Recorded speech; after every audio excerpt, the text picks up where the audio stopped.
Good evening, everybody. I'm just welcome to Addicted Podcast 46. I'm about to bring the idiots that are the Addicted cast on. So yeah, I hope we're going to have a good evening. Currently this evening we've got some good guests on, and you got some craziness about to begin. So if you haven't got a drink, get a drink, and I'm about to bring everybody online. Oh, at least have the Big Benny's music Here they playing are. over and over. Pretty good idea. Here they are. Oh, no music, just pictures. Just pictures. Just pictures. Hello, everybody. Woo! No. Hi. Hello. Good evening. So currently we've got special needs up there on the top in biomechanical. We have the magical magic What? Mac, SuperMacbrothersRyan. Magic we Mac. have Miserable G, myself, and we have a wonderful artist creation magician as well. It's very full of magic, really. Is West Sage with us? First time on Virgin. So You're a wizard, Harry. always nice to have virgins on the channel. So yeah, it's going to be absolutely ganged on by four of us. So welcome, Mest. I hope you have a good time and want to come back. I don't think he will. Yeah, he's clearly not. He'll have a good time, but he might not come back. Let him speak. Thank you. So yeah, so we'll do our usual introductions. We'll just find out what everyone's been up to, and we'll go around. So we'll just go around clockwise. So Bio, we'll start with you. How's your week been? What you been up to? And give us an intro, who you are and what you do. My name's Bio_mechanical on Twitch. Hopefully most people in chat have already seen me before. I'm back into streaming again fully now. I've got a schedule now, so that's cool. Are you sticking to it? Finally. Yes, I am sticking. Nah. I've managed to get the addicted community to grow even more. We've got new people coming in recently, so it's a bit cool. That's what happens when he goes to a bar, citizen. Yeah. You're now addicted. You're now addicted. You're now addicted. You're now Handing addicted. out all that crack. Whenever I know this happens, right? Every single time it comes to me to talk, right? These guys take the piss, but the moment it's these guys' turn, everyone goes fucking quiet for We it. demand respect. I mean, I don't know. Rude. I don't know about you guys, but I mean, he's inside wearing sunglasses, so I don't know why he needs any sort It's of really respect. bright. He's got the sun. It's really bright, you know. But yeah, I've had a really kind of good time streaming. I've had quite a few people host over to me recently, and new people come into my channel, and it's been quite good. Getting more views, so more subscribers, so it's all good. Having a really good time. Excellent. Yeah. Very good. Very good. Super Mac, haven't seen you for a few hours. How are you doing? I had my tea. Did the pots, basically. Just, Yeah. I'm doing well, thank you. Yeah, I'm streaming as often as possible. Enjoying it. Getting around there like a virus. But no, it's going well. A lot of giveaways going. A lot of the community's been awesome, as always. And really thoroughly getting on with it. It's died off again after CitizenCon, so it's a bit back to the basics of sitting and talking nonsense for the next And growing your beard. few. Growing a beard back, yes, it's coming. But I may settle around with stubble. It's looking good, Miz. It's looking good, man. It's growing back quick. Son of a bitch. Yeah, I think me and Miz are swapping places. Yeah. Swap places. I'm going to do Max streams temporarily until his beard grows back. It is a gonna bit do scary. You know when they say like people like spend too much time together, do tend to kind of morph into the same person. You are It's kind true. of, you've been, yeah. I mean, after this, right? If you don't know, we did the British. I've shared the bed with him more than I have my wife. He has. He actually has. We cuddle now and again when it's cold. But we now we're doing this British stream. It's going to be even worse. We need to start doing the exact same facial haircuts. Okay. Wow, We hello, need to just beautiful. literally do the same. We're going to be like Jedward, but in a good way. Is there a good way to Jedward? No, I saw him at the airport once. Did you shoot them? Shoot them? Shoot them. I was going to say. That was a cross between shoot them and hit them. Shit Okay, them. right, shit them. Shit Shit them, but there you go. I shit them. Yeah, move on. I'm done. Okay. Whatever, I don't know. West Sage, welcome, sir. Tell us Thank what you you. do. Tell us about yourself, what you do, Star Citizen. I mean, I have to be honest, I didn't know a huge amount about you until Miz told me about you, and I know when I looked up on some of the stuff that you've done, and I was like, wicked, perfect. He's a great guest to have on. I'm really excited to have you on board. Amazing stuff. Tell us, but we'll probably, let me see if I can... I'll let you talk in a minute. Should I wait? No, go on. Something? Yeah, Tell should I people wait now why till we- you finish, or- You'll be there all day, mate. 2 seconds. so- Video died for a second. Yeah, go for it. I'm basically just a 3D animation artist. I do Come on now. just quotes. I do all kinds of Star Citizen fan art, mostly around engineering, building ships, parts, components, and going into absolutely insane detail and describing everything I possibly can about it. And I do YouTube. I record everything, and I want to get into streaming a little bit, but I haven't quite set that up yet. But Okay. I don't know. I feel like it's kind of hard to explain exactly. Better to just see it. Show it. No, so I'm going to get it. I'm digging absolutely. Don't worry, Yeah. I'm picking it up now. I'm going to He's try a and show you. streaker, not a talker. Yeah. Let's But see I if use I can. SketchUp, don't you? When it for, comes to show and tell, he only does the show bit. So I've got. Let me just push this live. So I've got a few things here. So you can maybe So talk yeah, a bit with about it. with West Sage, he's a repeat offender with Citizens of the Stars. Yeah. Although I have to admit that we actually had him on our show, Citizens of the First. Verse, Yeah. before Yeah. Our Citizens of the first Stars. guest ever until Oh. Jared stole it all. Exactly. Yeah, so they stole it all. So But no, it was cool. And- You do a lot of SketchUp on, I think it was a new Constellation variant you were designing, weren't you? This bit Yeah. is easier. Yeah, I have a new variant of the Constellation that I'm building that got on Citizens of the Stars last week.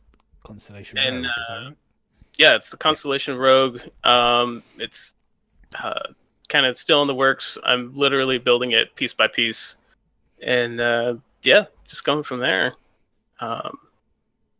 I'm still working out all the stats and exactly how it's going to perform and everything involved in it. But so far, I'm liking the way that it looks, and the overall concept is pretty sweet. and you built that up with was that SketchUp you did it mostly, or have you taken it to Blender as well? Or? So in the particular episode that's up, I did both. I started it in SketchUp and ended it in Blender. But I used SketchUp to model it, and then Blender to get higher textures and makes it look nicer. Looks pretty. And does the look pretty. level of detail is definitely CIG crazy level. Yeah. And Well, not crazy. Well, that video you did, well, not the video, the Constellation Rogue that you've made is split up into, was it like 9 videos now? That's how long it's taken you to make. Yeah, and I've only got 2 bedrooms, a hallway, and part of the cargo bay done, and that's it. So each episode takes me about 4 to 5 hours to do, and then I speed it up about 20 times the recording speed. So to get to the end of this video, so I'm trying to think how long this video was. Hang on. This was 16 minutes. How long did that take you to do this, to get to here then, this whole thing? Did you say already? This one I actually cut out quite a bit of it because I was just messing around trying to get something that looked nice. It was probably around 7 hours ish. Was that in one sitting? Yeah. Which is that's pretty quick, really. I mean, When did you go to the know. toilet? I don't. I Yeah, the just- bottom. Yeah, the bottom of the funnel. It's got a cork up there at the moment, it's fine. Up there. That's Female. why it's smiling. On his ass. Oh my god. So- We only got Okay, one guys, it's been a great toilet. show. I'm going to call it there. We'll catch you guys. Jesus. Right. But I mean, so what was the next stage then? What's the next stage after this? Because at the moment I was looking at it, I was going, "Yep, it's fantastic, it's great. I could do that in Illustrator." What happens next? Do you put it? No, but it's fantastic. I'm excited. You're going to make this 3D as well, right? So you're going to take it to the next level. Is that the plan? So, actually, before the latest episode, it's already in 3D. So if you go to the episode before that, hang on. This particular episode was just for Ships Illustrated as a advert in it. This one, episode 8. Okay. Oh, okay. So it was the page 3 that was. Yeah. Oh, yeah. ooh, look at this. I know, guys. fancy. Fancy. So are you self-taught? Yes. Okay, so even better. So superb skills for self-taught. I think it's been self-taught is even more impressive than. Yeah. So this is building in 3D. So this is SketchUp make. Look at that! Look at that! It's insane. Yeah. So I went through, built all of the electronics, and in this one, I'm doing the wiring for the control panel that controls the circuits into the one particular room. Okay. And so you're doing, okay. And is there a particular need to do that level of tiny little details, or is that just a personal choice? It's a personal choice. Like my goal is to kind of almost blur the line between, questioning if this is real or just a video game ship. Okay. So just putting an absolute insane amount of detail into it. Fidelity for the high fidelity. Chris Roberts' favorite words. Fantastic. Exactly. Wicked. So let's see if I can get to the end because I want to whiz on just to try and see if we can get through it. So you're building all the panels. So the next move is to get CIG to actually commission it as a ship. Yeah. Yeah. What's the role of the ship, Wes? So it's so that's kind of what I have finished so far. So far. So far. Fucking amazing, aren't you? Yeah. Let's see some of your 3D stuff as well. Do a couple of things. You got a sword here as well. There you are in the corner. Yeah. That also that. got on the Citizens of the Stars as well. Yeah. As it's the topic of conversation, the Gions are doing obviously the vocal and stuff. So you did a cool sword and stuff. Nice. I did, yeah. So how does this work? Does this finish with a really high level it does, yeah. render as well? Okay. Yeah. I mean, if you jump towards the end, I kind of did the model and then. Look at that! Check that out. Yeah. Very nice. And then I nicked it and gave it to my bot. You did, yeah. That's superb. Very nice. And is this is an engine that's used for building assets for in computer games, right? It's a program called Blender, and it does like higher end texturing and modeling, animations, video game stuff. I mean, you can use it for a whole multitude of things. It's basically Maya. Pretty much the same thing as Maya. It's just a free version. That's what CIG use for their helmets and assets and things, isn't it? Yeah. Weapons and whatnot. No, that's very cool. So, going back, I use this one. I used this when I was doing 3D. I used this program. Did you use Board Gamer? When I was learning, I used this one, which is a long time ago. This is old Maya work when I was doing it. So I was curious to see what the difference is between Blender and Maya, because that's me doing it in like early prototypes a long time ago. Blender's free. That's the difference.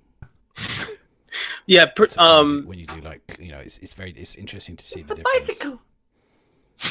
Yeah. It's a bicycle. Well, so I do believe that the group that made Blender were actually working on Maya and originally wanted to make it a free program, and when they wanted to monetize it, they split off and they made Blender, and then the rest of the company made Maya. Okay. So it's literally the same program. Wow, that's cool. Nice. That's very, very cool. Very, very cool.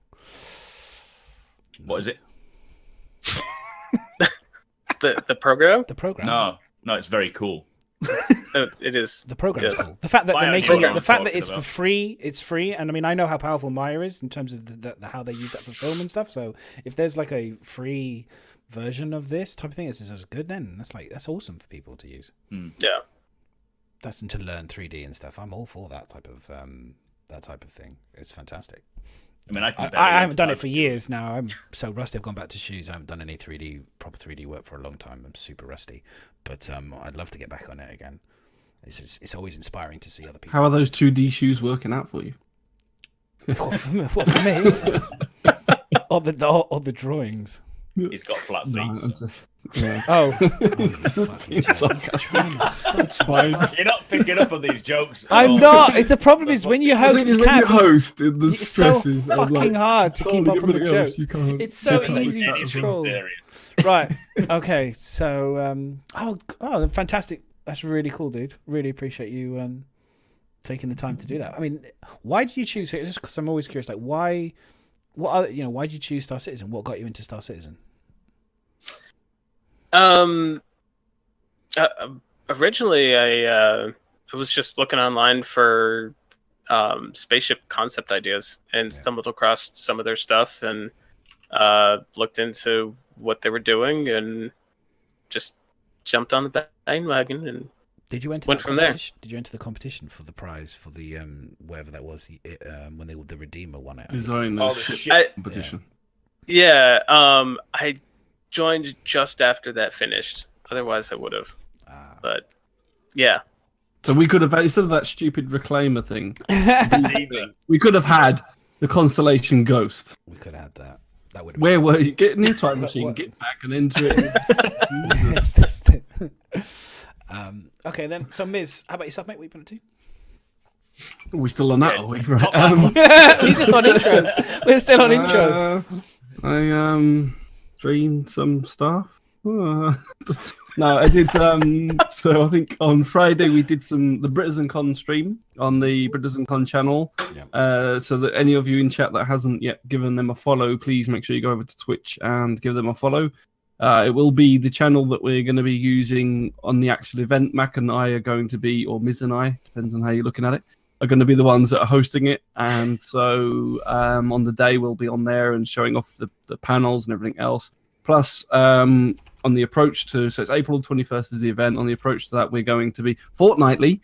We're going to be on there doing a show just to help plug it, and any information we get regarding what's going to be on at BritainCon and everything, we are going to be telling it and trying to sell tickets and everything else on the BritainCon channel. Plug done. Right. Still, is it Addicted? You can use, can't you, for the tickets? There may still be some codes left, so if you haven't got a ticket yet, use the code Addicted. It's linked into this podcast. When you buy a standard ticket, you will get £5, £5 off the ticket price. Bargain. Is anybody else, So, just because I noticed Jesse saying in chat that he's hearing us twice. Now, is anyone else hearing us twice? I'm not hearing. Have you got your stream playing in the background? No. Probably do you? No, it's muted. I'll close it down. It's not on. He's just muted it, guys. That's what he's he's No, it was Pretty muted. good now. It's always muted. I don't have it. Is No anyone one else else not is hearing hearing it No, twice. it might just be No, you. no. You might have to refresh. Maybe it. Jesse's got two pages open. Yeah, maybe. Yeah. Have you got two monitors? Shh! That money is on its way. Don't worry. We'll keep it on the stream. Don't worry. All 12 computers that you've got on the stream. It's fine. Don't worry. We'll make sure. It's all on its way. Yeah, it's madness when he goes, very cool, very cool, very cool, Very cool. very cool. Oh, is that what he's saying? Shut No, up. You're no. honest. I'm multitasking. You guys do a podcast. Multitasking. I'm. Never mind. I'll shut up. I'm reading and drinking at the same time. I mean, give me a break. Anything else, Miss? Yeah, so we've been doing that. I was streaming some Destiny 2 afterwards, and I was going to stream some Star Citizen and then realised I'd rubbed off 2.6. After telling Mac to install it, I'd also rubbed off Hang on, 0.6. you rubbed you don't off. have it You were either. rubbing off what? Sorry, say that again. Rubbed off. You Rubbed off 2.6. It's been a Finish while it since off I've rubbed off before I moved on to 2.6. 3.0. You rubbed one off for 2.6. Yep. Okay. So yeah, when you install 3.0, it obliterates 2.6 and says "fuck off this machine. I am now superior." And so Wow. It off. And so I haven't streamed that yet. And on top of that, on Tuesday nights, I'm doing my paint, prattle, and roll with Desmarius, and we've started this little guy here, which is the pilot from the Star Citizen website. I don't think you can actually buy them anymore because we had a look. So I'm in the process of painting that, so we should be hopefully continuing that tomorrow. Very nice blue. If anyone wishes to come and have a look, but other than that, that's me for the week. I think. Pretty cool, man. Pretty cool. I've been streaming when I can. My internet crashed Who asked due you? to open reach. Yeah, nobody asked. Oh, fuck off. BT Open Reach. If anyone ever sees any BT Open Reach van, check your internet, and if your internet goes down, go outside and kick him firmly in the nuts until he actually makes sure that your internet is done, because otherwise your internet is ruined, and you're going to have to wait for quite a while. What you really did is went up there, cradled him a cup of tea. Please fix it. Do you know? Check Joey is a man. If you go running up and start kicking a girl in the fanny, she ain't going to appreciate it. And it won't make any difference. I don't think a man would appreciate it. So what's the That's true. Whoever, it does. At the end of the day, then they're just evil people that break your internet and ruin your life for a day. So yeah, they're worth whatever you give to them. But no, it absolutely ruined my internet for ages. It's to realize you don't realize how much you need the bloody internet now. It's like your whole life is so built up on this device, and so I was literally like, I had to talk to people again. I had to engage with my wife. It was horrible. I was like a living nightmare. He got engaged with his wife. I was like, it was a living nightmare. So I was literally on the blower as fast as I could. You know what was funny is that they did the old contractor roundabout nonsense where you ring them up and it's like, Sky, hey, my broadband's fucked. Someone's fucked it. Can you come over and sort it? And they're like, no. And I said, oh, it's a BT Open Reach guy. Literally an Open Reach bloke outside on the box. You'll have to talk to BT, and then you ring BT and then they go, oh yeah, it's Open Reach. You have to ring Open Reach. And then the Open Reach guy goes, yeah, you'll need to contact your provider to get it. I'm like, what the? Are you for fucking real? Yeah, they're actually separate companies, aren't they? Open Reach and BT. What you find is the one guy going, yeah, hang on. Are you? I was like, literally, yeah, exactly. Putting on different voices. Guys, I'm knocking this fucker off. Hang on. I was like, I have to keep my language because we've had a PG stream host. Thank you, Ned, for the. I do apologize for anyone if you did hear any. I have to keep it kind of clean for a little bit at least. So yes. Anyway, so I was very upset, shall we say, with them, but we finally got it fixed. We finally got it fixed. Actually, what was quite funny, I tweeted it within about 5 seconds. They tweeted in return. So that was my. Is the best way to get a response from these companies. They ignore everything else, but you tweet them and then straight away it's like, oh, we'll fix that for you. It was amazing. It was literally like a couple hours later. It was like, yeah, engineer sorted and he's out. And I was like, oh, I'm doing tweeting again if someone does something bad. Domino's, terrible delivery service, 4 hours wait. Hey, free pizzas. So that was my life. But my streaming's been good. Community is fantastic. Like I said, we've hit over 1,000 followers. Trying to do, which is fantastic.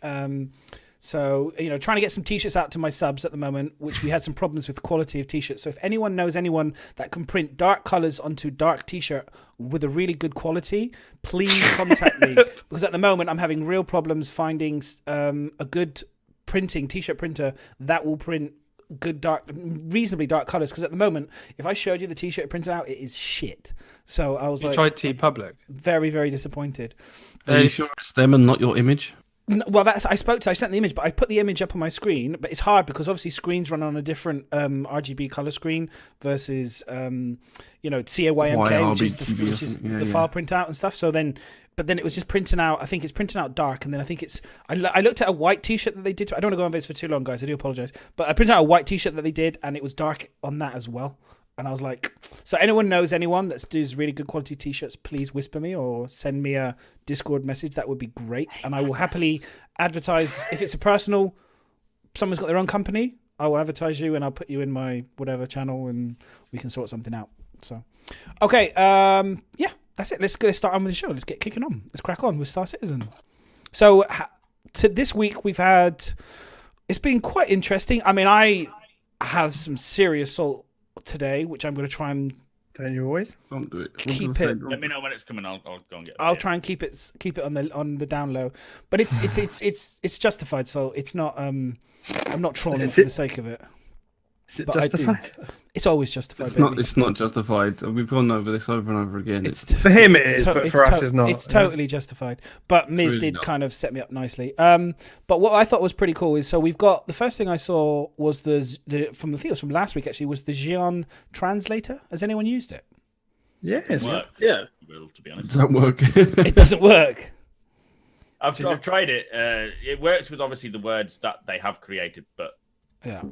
for the moment until they create more, it's The not. problem You've is been trying to test swear words, are you? There's multiple words for the same, like multiple Xi'an words for the same word. So if you put it in, it won't necessarily give you what you're after. So it's, I mean, it works to a sort, but not brilliant. Yeah. Oh, okay. First iteration is not too bad. First iteration, but not too bad. Okay, Hmm. because we had because what it did was it quite leaned onto. I don't know if anyone's noticed, but if anyone's seen online, we've got they've been putting out the Xi'an the different food. It wasn't Xi'an food. It was just some fan. Oh, had made. that's Uncle Banners. But people have been doing some fan-based food stuff, This which I is thought was quite fun. fan. So I got the Xi'an chop soup express, I think it was.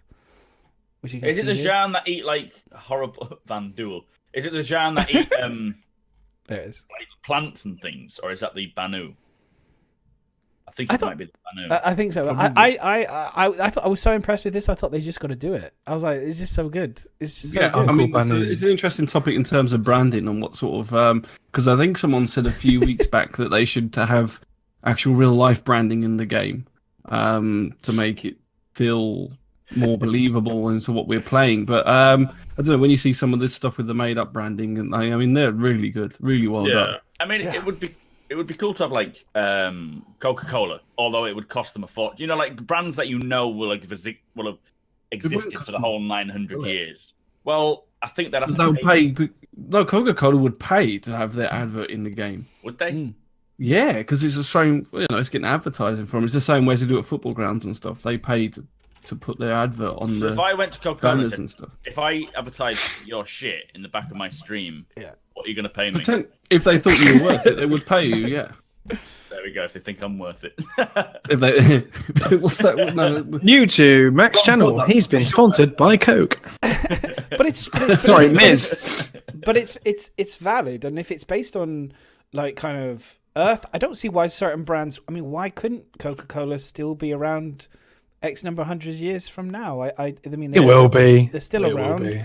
I don't see why. You They're know, in same every fucking fizzy drink. Santa truck, but it'll be on the side of a Holly instead of a. And they'll change. Holy, yeah. Yeah. Cola, is it I don't- coming? yeah, I don't- And they'll change the colour of the Santa again. yeah, exactly. Well, yeah, it was originally green, wasn't it? I think. Yeah, and they made it red to make it look more friendly Fucking Coke. instead of Robin Hood. Ruin everything.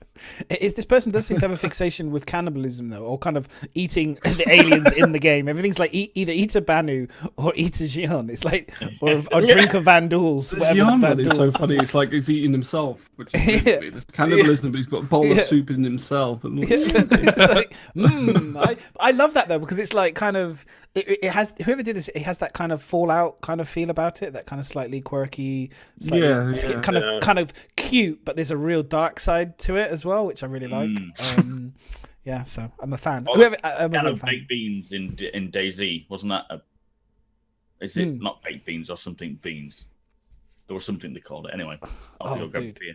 We added cocaine what- back into the formula. Yeah, well, or some sort of thing. That would So be what's your thoughts on like everybody's thoughts on if CIG did get, because like obviously there's already been a little bit of outcry from some people. Some people don't mind, some people do with like the Intel sponsorship. So I mean, does this mean we're going to see Intel banners, AMD banners within the universe?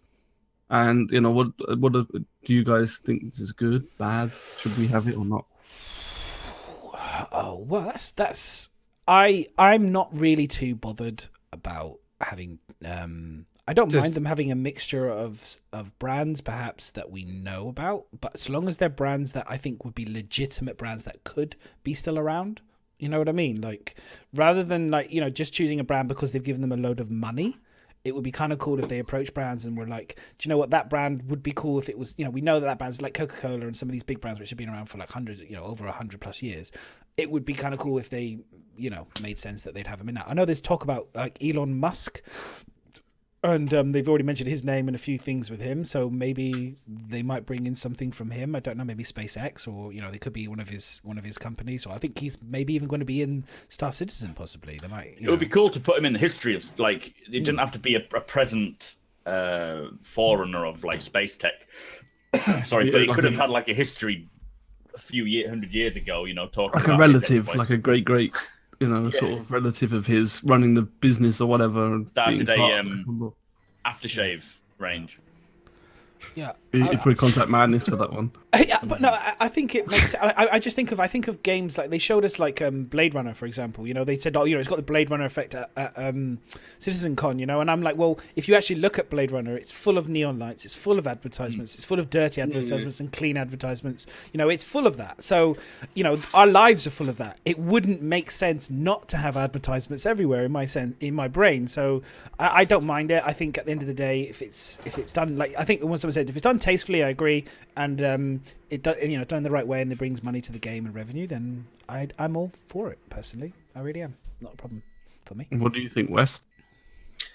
Yeah, I mean, as long as it's done like tastefully, I definitely agree that I think it would add to the game and add to the environment, and definitely kind of evolve the brands a little further than what they are to make it fit with the lore a little better.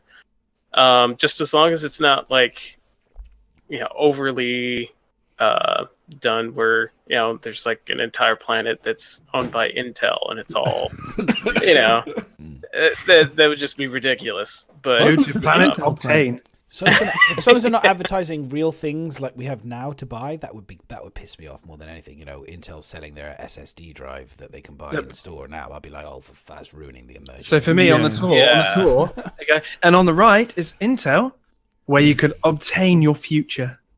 You dickhead. All right, let me find BIOS window. Yeah, I don't think they should link it so that I think it should be fictional and realistic and real. Oh, I don't think they should have, like you say, advertising the new Intel things that is now available in store in real life. That would just kick in the nuts. No, but yeah, I can see Intel being a name and now that they've got into bed with them, I am sure that it will be somewhere down the line. But I can go for that. I can see that. Big brand names, definitely. Don't see why. I think probably the way most people are looking at it then, I guess, is as long as it's like a poster or a billboard and it's not really affecting your game, but it's adding to the atmosphere, then it's fine. If it starts interacting more, then maybe less fine. I don't know. That seems to be most people's thoughts, I would have thought. You get a mission to go and pick up Intel's latest graphics card. Drop it off somewhere. But I don't know, because they've already been making sort of like Big Benny's and their own drink and things like that. So I don't know whether they... Although I think it would probably work, like everybody's saying, if it's tastefully done, I don't know if they would actually do that, or whether they would just carry on making their own brands. What brands would you want to see in the game? I don't think it... I suppose to have a good impact, it would have to be brands that you know. There's no point just getting a local company's brand in there, because it's not going to... You're not going to really notice it and think, oh, I know that brand. So I suppose there's John's Florida down the road. Oh, shit, I didn't know you were in the game. That's big, mate. Well done. Or they could just sell advertising spots. It's a global game. It's a global game. So I don't, there's we know obviously the big brands that we know about, but there are other brands in China and Taiwan, and I think it could be a good way of touching and reaching into those gamers, those communities, to having their brands as well. Maybe adding one or two brands from around the world, different, brands, to kind of just have a few. I think just to add a spice it in there, just to say, a few of these brands have survived for 200, 300 years. It doesn't have to be all of them, just a couple, just to throw it in there, to kind of link us back to, because it's based on humans, and Earth is meant to be in the game, right, as far as I'm aware. Yeah. I was about to say the same thing, because my opinion would be that everything that you guys said, but it also gives you that kind of sense of feeling like, oh yeah, this is definitely the future of what we know. Because damn, there's Coca-Cola, but in like so many years' time, it's crazy. Different flavors. Gion Coca-Cola flavored and Vandoor flavored Coca-Cola or something, that they can enjoy and taste from all the different aliens, different spices and flavors from exotic galaxy Coca-Cola, all that kind of stuff would be quite cool. I think. We will be able to advertise ourselves as well. I think he said, orgs can advertise on the side of like whole seas and whatnot, and your services basically if you're like a really good mechanic. Yeah. Hopefully we'll be able to sort of advertise on the side of a whole sea panel. If you need help, use Moby number, blah, blah, blah, blah, blah.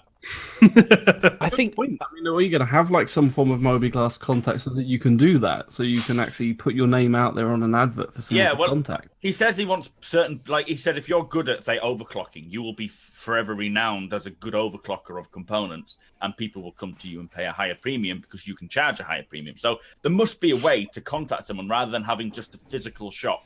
Although that was his reference, is you have a physical shop on a planet. But I would have thought we'd all have our own unique ID numbers that you can get to know. Feel sorry for those bartenders. Hey. His prank calls. Seymour Butts. Oh my god. Same joke still going in 900 years' time. Yeah, exactly. You see? Fucking Bart Simpson. Bend over. Emote. Oh yes. All the classics are coming out now.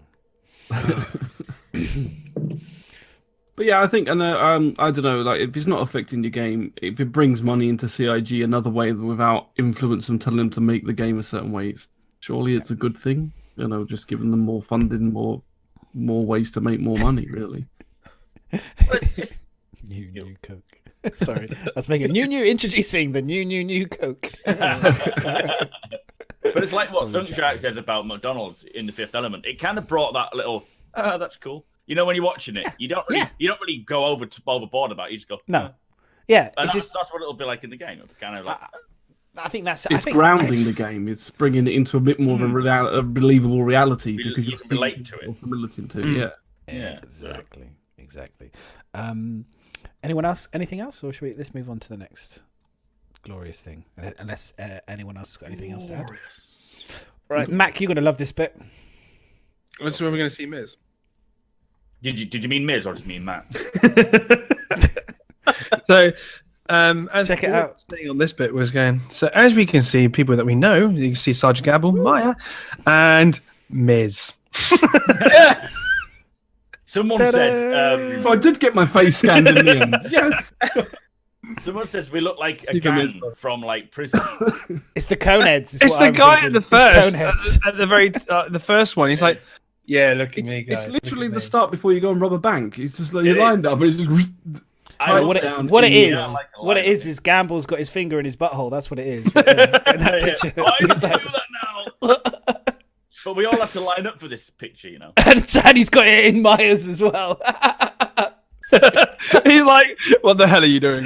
Gamble's got a smirk. Gamble's like, "I told you about this." Oh my god, it's so bad. But do you know what? Me and Miz were talking about this. It is spooky how good that is. You can tell, can't you? You can tell exactly who they are. And not just that, but when you first showed your one, and posted it up, and said, "Oh, I've got this back." I was like, "They just sent you your photos back, like literally from the camera." I just literally thought they were photos. I was like, and you go, "No, look, my 3D model." I was like, "Really?" And I had to zoom in. It's like, "Yeah, fuck that." Yeah, you can see like the contours. Look at my ear; does not look like that, for fuck's sake. Well, your ear looks like someone's cut this elf. I think they've literally snipped the elf bit off that I was on about that you have. Yeah. See, you look like an elf. They've snipped it off. Your ear does look, But we're not having any elves in this game. We're not having any accusations. You just missed the female. Then there is a female in there. I may have tucked it in. I don't know if I did or not. It was a lot of. It was very sausage fest, wasn't it? No, you started off and you tucked it in. There is one female. The woman turned around and said to you, you can have the cap a bit higher. Because that's the one they thought was Miz. And then.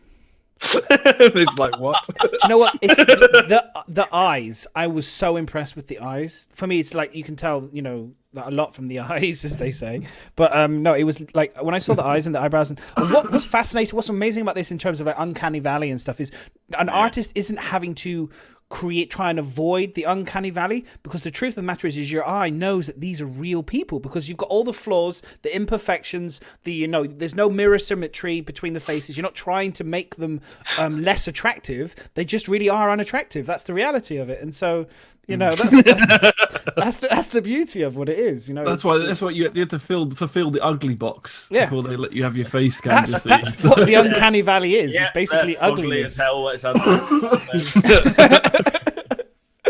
But no, it's genuinely, it gets over that quite quickly. And I think I was super impressed, and I hope they do more. I think there's so many more ugly people that can go into this game to improve it, I think, personally. So yeah, really good stuff. Are you going to refuse doing it then, as you're so... I'm just too attractive. That's what it is. Second most handsome streamer. Break all the cameras. Board game. No, I wouldn't. How long did it take you again to sit in that chair? Was it quite a long time? Only about half an hour now. But the actual process of what they were doing, you sit there, they say, pull this face, you pull that face, and they take the picture, and then you're sitting and waiting for the images to render. And they're just sort of saying, right, we're just now waiting. And, John, the guy doing it, and his friend, can't remember what her name is, but they all just sort of spoke to you during the time. And then they say, right, now you need to do this face. And you have this little image of a person, like a model in front of you that's going. Yeah. And then you go like, okay. And then they take the picture. But then sometimes they'll be like, oh, that didn't come through. Can you do it again? You think, fuck me, you bastard. They're just doing it on purpose then. It's like, sometimes we can make you pull the same face. It was like, I can't. I'm going to send those pictures out. Yeah. But no, it was a very easy process. You're not really allowed to move. That's the difficult part. They put that thing in the back of your neck, and you just sort of... It felt like a gun. Yeah, like, don't fucking move. And you're like... I'm just agreeing with everyone. If this was Tinder and you were going along the line, it'd be like, next. Is it swipe left or something? I don't know. Swipe left. Swipe left. Someone needs to make that into a Tinder, because it's going that way. They can just sort of swipe it, can't they? Just get a finger that's going like swipe. Yeah. We're so brutal. We're so brutal. Okay. Yeah. 4 hours and I snipped your ears. So, Wes, would you do it? Would you want to be scanned into the game? Yeah, totally. He's clean shaven, ready for it. Look at him. I know. Yeah. Come on. Look at this face. I tried. It's got to be in the game. Did you not get invite? No, they said no. Did they ask who you were? They were like, I don't know who you are. No, it was. I think it was more when I shaved. I think they didn't want to get sued or anything, because they had a 12-year-old on there. Oh, okay. I look really young when I shave. Yeah, because I look really old. Well, everyone looks young. That's why we all grow beards. Yeah. To get served in pubs. Actually, I asked you, Mac, on your stream, and I was quite curious about it. Is like, when, because you're obviously your face is in the game now, so you could potentially they'll probably give you the code information to make your character. And I was asking, you said that you'd do it. I'd love you to do a live stream where you could then you could then have your character in Star Citizen, like doing a podcast or doing like a show in the verse as your character. With do you know what I mean? Talking with FOIP. That would be, in my opinion, amazing. I think that would be amazing, and it would be great if you could get Maya and Gamble. He has and got a all news of you van, guys hasn't he? So to do it together. Do the news as him. You guys to do it that are scanned in to do an actual. Partly why they want to have FOIP, and they want all these news vans and things, so that you can actually have your character, not as in like just me as myself, but I mean everyone can be their characters they've designed and stand in front of the screen and report the news, rather than like someone green screened in real life doing it. They want to actually have people in the games. But yeah, I would totally create myself, and I hope they do allow us, like, give us a code to just have ourselves. That would be cool, and then we would get as many of us all running around together. But I mean, when the final game comes out, it could be a case of I may not be like a single template. I hope so, but it could just be that you have access to my eyes, my nose, my ears, that sort of, and you interchange them. But they did say... Do you think they will reuse your face? Like, he already told you that the chance that you'll probably be like an NPC somewhere. It could be a dead person, could be someone sweeping the floors or whatever. Do you think they'll just literally reuse the... So if... I mean, the reason I'm asking is because if they give you your face to recreate it, then obviously it's like having a twin in the universe. Like, do you think... Doppelganger. Yeah, do you think they would do that? Do you think there would be more than one of you? Or do you think it's going to be like, well, we're trying to keep the NPCs unique, so They will probably use my face for one thing, and then the rest will, because it's like the procedural stuff, isn't it? It's how they chop it all up. Yeah, they just press a button and it randomizes everyone's faces, like Maya's eyes, my face. That would be weird. But then they sort of mix it all up, and then push that. I could see there being a slight. I think there could be a slight issue if obviously people were able to directly get your information back and make your character, for example, in the verse. It would open yourself up to potentially people doing horrendous things with your character if they were to troll. It looks that lifelike they can do identity theft to be horrible. Yeah, it could get a pass. I mean, that's possible, but I mean, I'm just thinking, like truly, really nasty teabagging incidents, and all sorts of. It's all on today's news. As long as they have my name badge and it has my Twitter it's link. fine. No, it's fine. They'll think it's Miz anyway. It's all advertisement. YouTube, please follow. Yeah. It's all advertisement, yeah, for sure. Yeah, but no, I'm sure that if they did allow it, people will take the piss. But I think if we get the option to create a character that's going to be wiped eventually and then restarted again, I would love to try and get as many people running around as me. It would be hilarious, and they can do whatever the fuck they like. It would be you're like, oh, that's good to know. That's good to know, because obviously they do worry about, obviously some people, it's all in the day's work for Mac. He does all that anyway. It's no different to what he would do himself. So you'd be like, oh, that's creative. I didn't think about that one before. Like leaning like this. That's a new one. Actually, talking about NPCs, and I was thinking about this the other day, and I just wanted to kind of bring it up because it's before I forget it. Do we know if NPCs will be able to, like, say for example, I've got my Connie, my Constellation. I can tell the Connie, the NPC pilot or whatever, or someone that's one of my NPCs just floating on the ship, I can say, you get in that Merlin and defend me, and he will then turn into like a flying pilot and will defend my ship. Does anyone know if that's actually a thing with NPCs? So you can actually. I know that I think they said that you won't be able to get them to fly your own ship. Like you can't get them to just say, "Well, fly that," and you log off and let it fly by itself. No. But you will be able to hire NPCs as pilots. That would be interesting. Whether I would say probably on a snub fighter maybe, but I don't know. That's a hard one. That I hope they can though, because it would be cool. Yes, but if you do that, then you could just. Of course you can. Then does that mean you be able to? Well, can you hire NPC bodyguards and not bother with people at all, and then they'll bring 6 ships up with them? You can hire a full crew of NPCs without even having to have a single real. No, that's a crew. What he's talking about is actually ships. So can you actually go and hire 6 people? You can hire mercenaries, yeah. Well, I'm thinking, why couldn't you hire a? Yeah, I'm just thinking a pilot. I was just thinking about. I was thinking because if you're ever on your own situation, you could say, you have one of your NPCs and you could just tell them to get out. Because you've got to fly your main ship, you want to protect yourself. You could at least get out and fly the defender. If you're in a Banu merchantman, for example, on your own, you're flying around. Not that you probably would be on your own, but if you happen to be on your own, and you've got a defender parked in the back of it or wherever the defender is in, you need to give yourself a little bit of time to survive. It would be great to have the NPC get out into the ship and then at least do a little bit of interference for you, or get because they're going to have NPCs in the turrets, right? They're going to be able to. I can quite confidently say that NPCs you'll be able to hire NPCs as wingmen, security, and of course, they create the AI like subsumption for Vandal to be able to fly at different levels of skill. So of course, and when you're flying in Squadron 42, you're going to have wingmen that are AI controlled. So why would they just stick that in Squadron 42 and not allow that option in Star Citizen? Yeah. If they're gonna fly with you in Squadron 42, what's the difference there compared to flying with you in Star Citizen in the main PU? Of course they will. Yeah. I just didn't want it because like someone with tons of money go, well, I want 50 fighters. You're all gonna come and follow me. No, I think they'd limit the MP. This is what we talked about the other day. We don't know enough about how many NPCs you can have because we were talking about 59 fighters and I'm going to be the 60th person on the server. Exactly. I have like 80 Adris.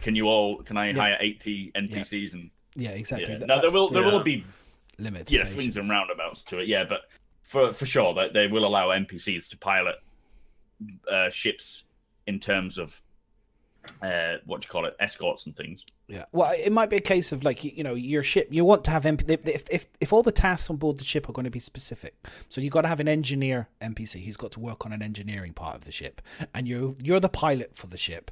and then you want to have your second pilot or whatever be running the shields, and the other one might be running weapons, and you'll have somebody running the turrets.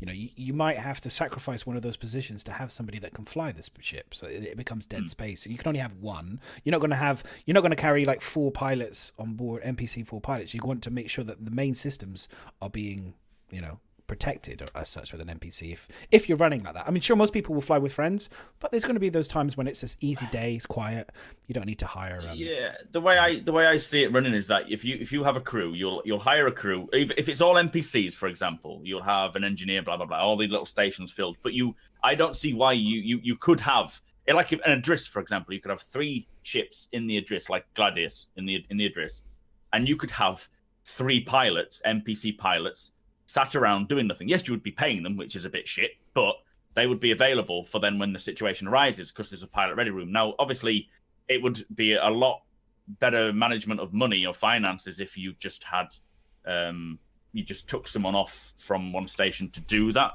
and fly. But each NPC will have stats that increase based on how much they do a certain task, unlike players.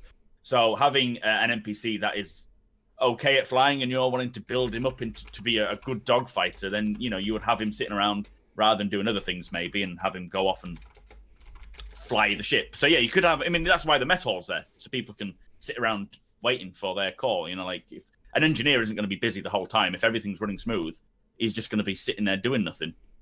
It just depends on how quick components break. But yeah, I'm just talking for the fucking sake of it again. Someone take over. No, you're saying everything that we would say. Anyway. Yeah, it's fine. I think that's what we want. Allow anyway. the bullshit to flow. It's what we want. But I was just curious because I've never seen anyone really, like on any of the captain's table, talk about actually or anyone talk about the pilot. The NPCs actually coming out of the ship and flying anything like that's attached to ships. I've only ever heard people talk about controlling systems and NPCs flying in Squadron 42, but I've never heard anyone actually say, you could tell someone. I was just curious. I was thinking about it the other day, and I was just like, no NPCs flying any fucking Merlin until they can undock it. Go and get the Merlin. But the Javelin has the lift. Stuck in the back of your gun and go, come on, get out of the fucking Merlin. Go back to engineering, you dickhead. True enough. Okay, and so the next thing on that note, do you think? Sorry, just was going to say, do you think that if you had someone hired as an engineer, you'd be able to then give him a different job if something comes up? So if you wanted him to pilot the Merlin, he would do it. And are they going to have like kind of secondary stats or tertiary stats so they're an engineer first, but they're able to pilot and able to gun, but they're different levels? Do anything, but obviously they'll have skills in certain areas. So it's a bit like if you paid a brickie to go and serve in a bar, I'm sure he'll do all right, but he'll drink most of it. So you want to put him into a different area. That's a really bad example. No, I know what you mean. It's all about getting a brickie to just fucking do brickying is hard enough.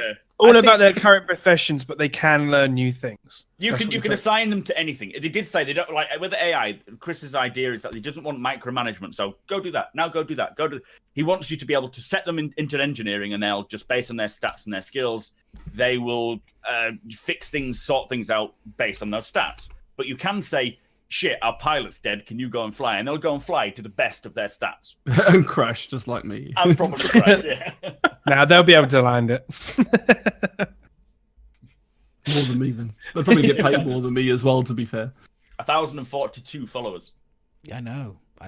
This is nobody else follow. No one else. I think I was the only person ever to be actually not wanting to hit 1,000 because I had to figure out a prize on the stream. I was like the only one telling everyone to not follow. Yes, I wanted to bring this up, and I'm going to bring it over now. Do it. It's another ship. It's a fan-made ship, and it's a. It looks like a kind of an 85X, but a kind of a sedan, kind of a bigger version. And it got me thinking about more civilian ships because we're talking about procedural planets and stuff. And I was thinking, we've got 2-seaters, but do you think we'll get sedan-style 4-seaters? Maybe we could get a people carrier-esque type of, vehicles for the cities, which they're not for anything other than just kind of zipping around. And we've got the Noxes and stuff. I'm kind of, I just saw it and I kind of thought it was kind of cool, to have like a kind of a 4-seater kind of thing where you just sit in it and chat and do Bohemian Rhapsody. Ron West, tell us. Well, just talking about the that kind of aspect, I think it would be cool to have more of like a NPC like taxis on planets, because thinking about it personally for myself, I'm not going to want to to buy a ship that is only usable on a planet and then have to transport it somewhere else to use it on another planet, when it'd be much easier to just rent a taxi or get on some sort of transportation system to go from point A to point B. They have, and I actually read this out today on their funding, $24 million stretch goal is a public transport system. Because I was thinking this the other day. If you've got like a friend with an address who is wanting a crew of 8, you're all going to arrive in ships, and you'll only have enough room for 3 ships. And he might not want those. Like if I arrive in Aurora, he'll be like, I can't fucking use that. So you're going to need to get to those locations differently. And it did say a public transport system where you can have starliners, long-range transports, charter ships, and flyable shuttles. So yeah, like you say, a taxi service would be perfect for in-system, so you're not having to... We've already seen like that monorail thing in the demo. Yeah. And then you've also got the fact that a lot of people brought up the problem of, especially when this started with the persistence that's coming in, is that a load of people have got single fighter ships or even 2-man ships, but they can't carry any other ship. So you're going to go and explore moons and things. You've got no vehicle at all. So obviously in 3.0, there's not much we're going to do about that. But obviously in the future, you're going to have some form of transport on stations. Now we've already got the Dragonfly, which is like a 2-person seater. You can have one on the front, and then the Cyclone is going to be the same. I think, isn't it, 2 seats? So I really don't see why you wouldn't be able to start getting, like you said, taxis with 4 seats, 6 seats, like little minibuses, whatever. Just don't let me. The way it's going to work is as soon as they start seeing a need for a type of ship, they will create one. At the moment, there's no need at all because we don't even have planets yet, so why bother? But eventually, over time, after they've got Squadron 42 done, after they've done the initial ships for the PU, like and there's more than one system. And there's more than one system. Yeah, they will start introducing ships for basically, and again, the same goes for ground vehicles. We're just thinking about spaceships, but ground vehicles there's even more needed for there. And over time, they will create it. And now they've got the pipeline in, it'll be quick. I hope so. Yeah. Hope so. Yeah. Good stuff. Bio, did you want to add something? Everyone's covered pretty much that. And it would be nice to see some proper ground vehicles and taxis and all that kind of system. Just, because, I might want to go on the low fly. And if anyone's seen my ship, if I can get in a dodgy taxi somewhere, I'll get in a dodgy taxi. Who knows where you'll end up? We were talking about advertisements and stuff, and somebody said there in chat, which I can't remember who it was, they talked about Uber. And I was like, that would be kind of funny. That would be another little nod to us, having an Uber. And then it'd be banned on every planet. Yeah, exactly. Like it is at the moment. and then having that kind of, and I would, I'm going to say this. I really want them to give us a multi-pass in the game so I could just go in a taxi and go multi-pass to the taxi driver. I'm sorry, but I just think I just love the idea of that. I mean, great shout on the taxi. Yeah, I think public transport is definitely a must, and I look forward to and seeing it all. But I slightly disagree with you, West, in terms of I travel around the world with what I do, and I don't always get a taxi. There's cars there, and I rent motorbikes myself, and in games I like the idea of having an apartment where I have my luxury car or whatever that I can fly back to this city, and it's permanently at this location. I'm not going to take it anywhere else. It's going to be but you can have one of them on every planet. Yeah, but that's if you. And I'll have a different one on a different planet. And you're going to be one of those rich pitfalls, are you? Yeah. I like having. I've got a pad on every planet. Exactly. 600i gold 600i on this planet, and then I got like my 890 jump on my luxury Cayman Island, Paradise Island tax evasion place over there. Golf Echo made a good point about renting ships as well. So you could have just a rental option for ships within one planet. Yeah. So if you need one, you can easy car, pay a little less. Yeah. I don't know what that is, but I saw it everywhere. I saw it everywhere in Germany, like these cars where you can just easily go up to and just hire.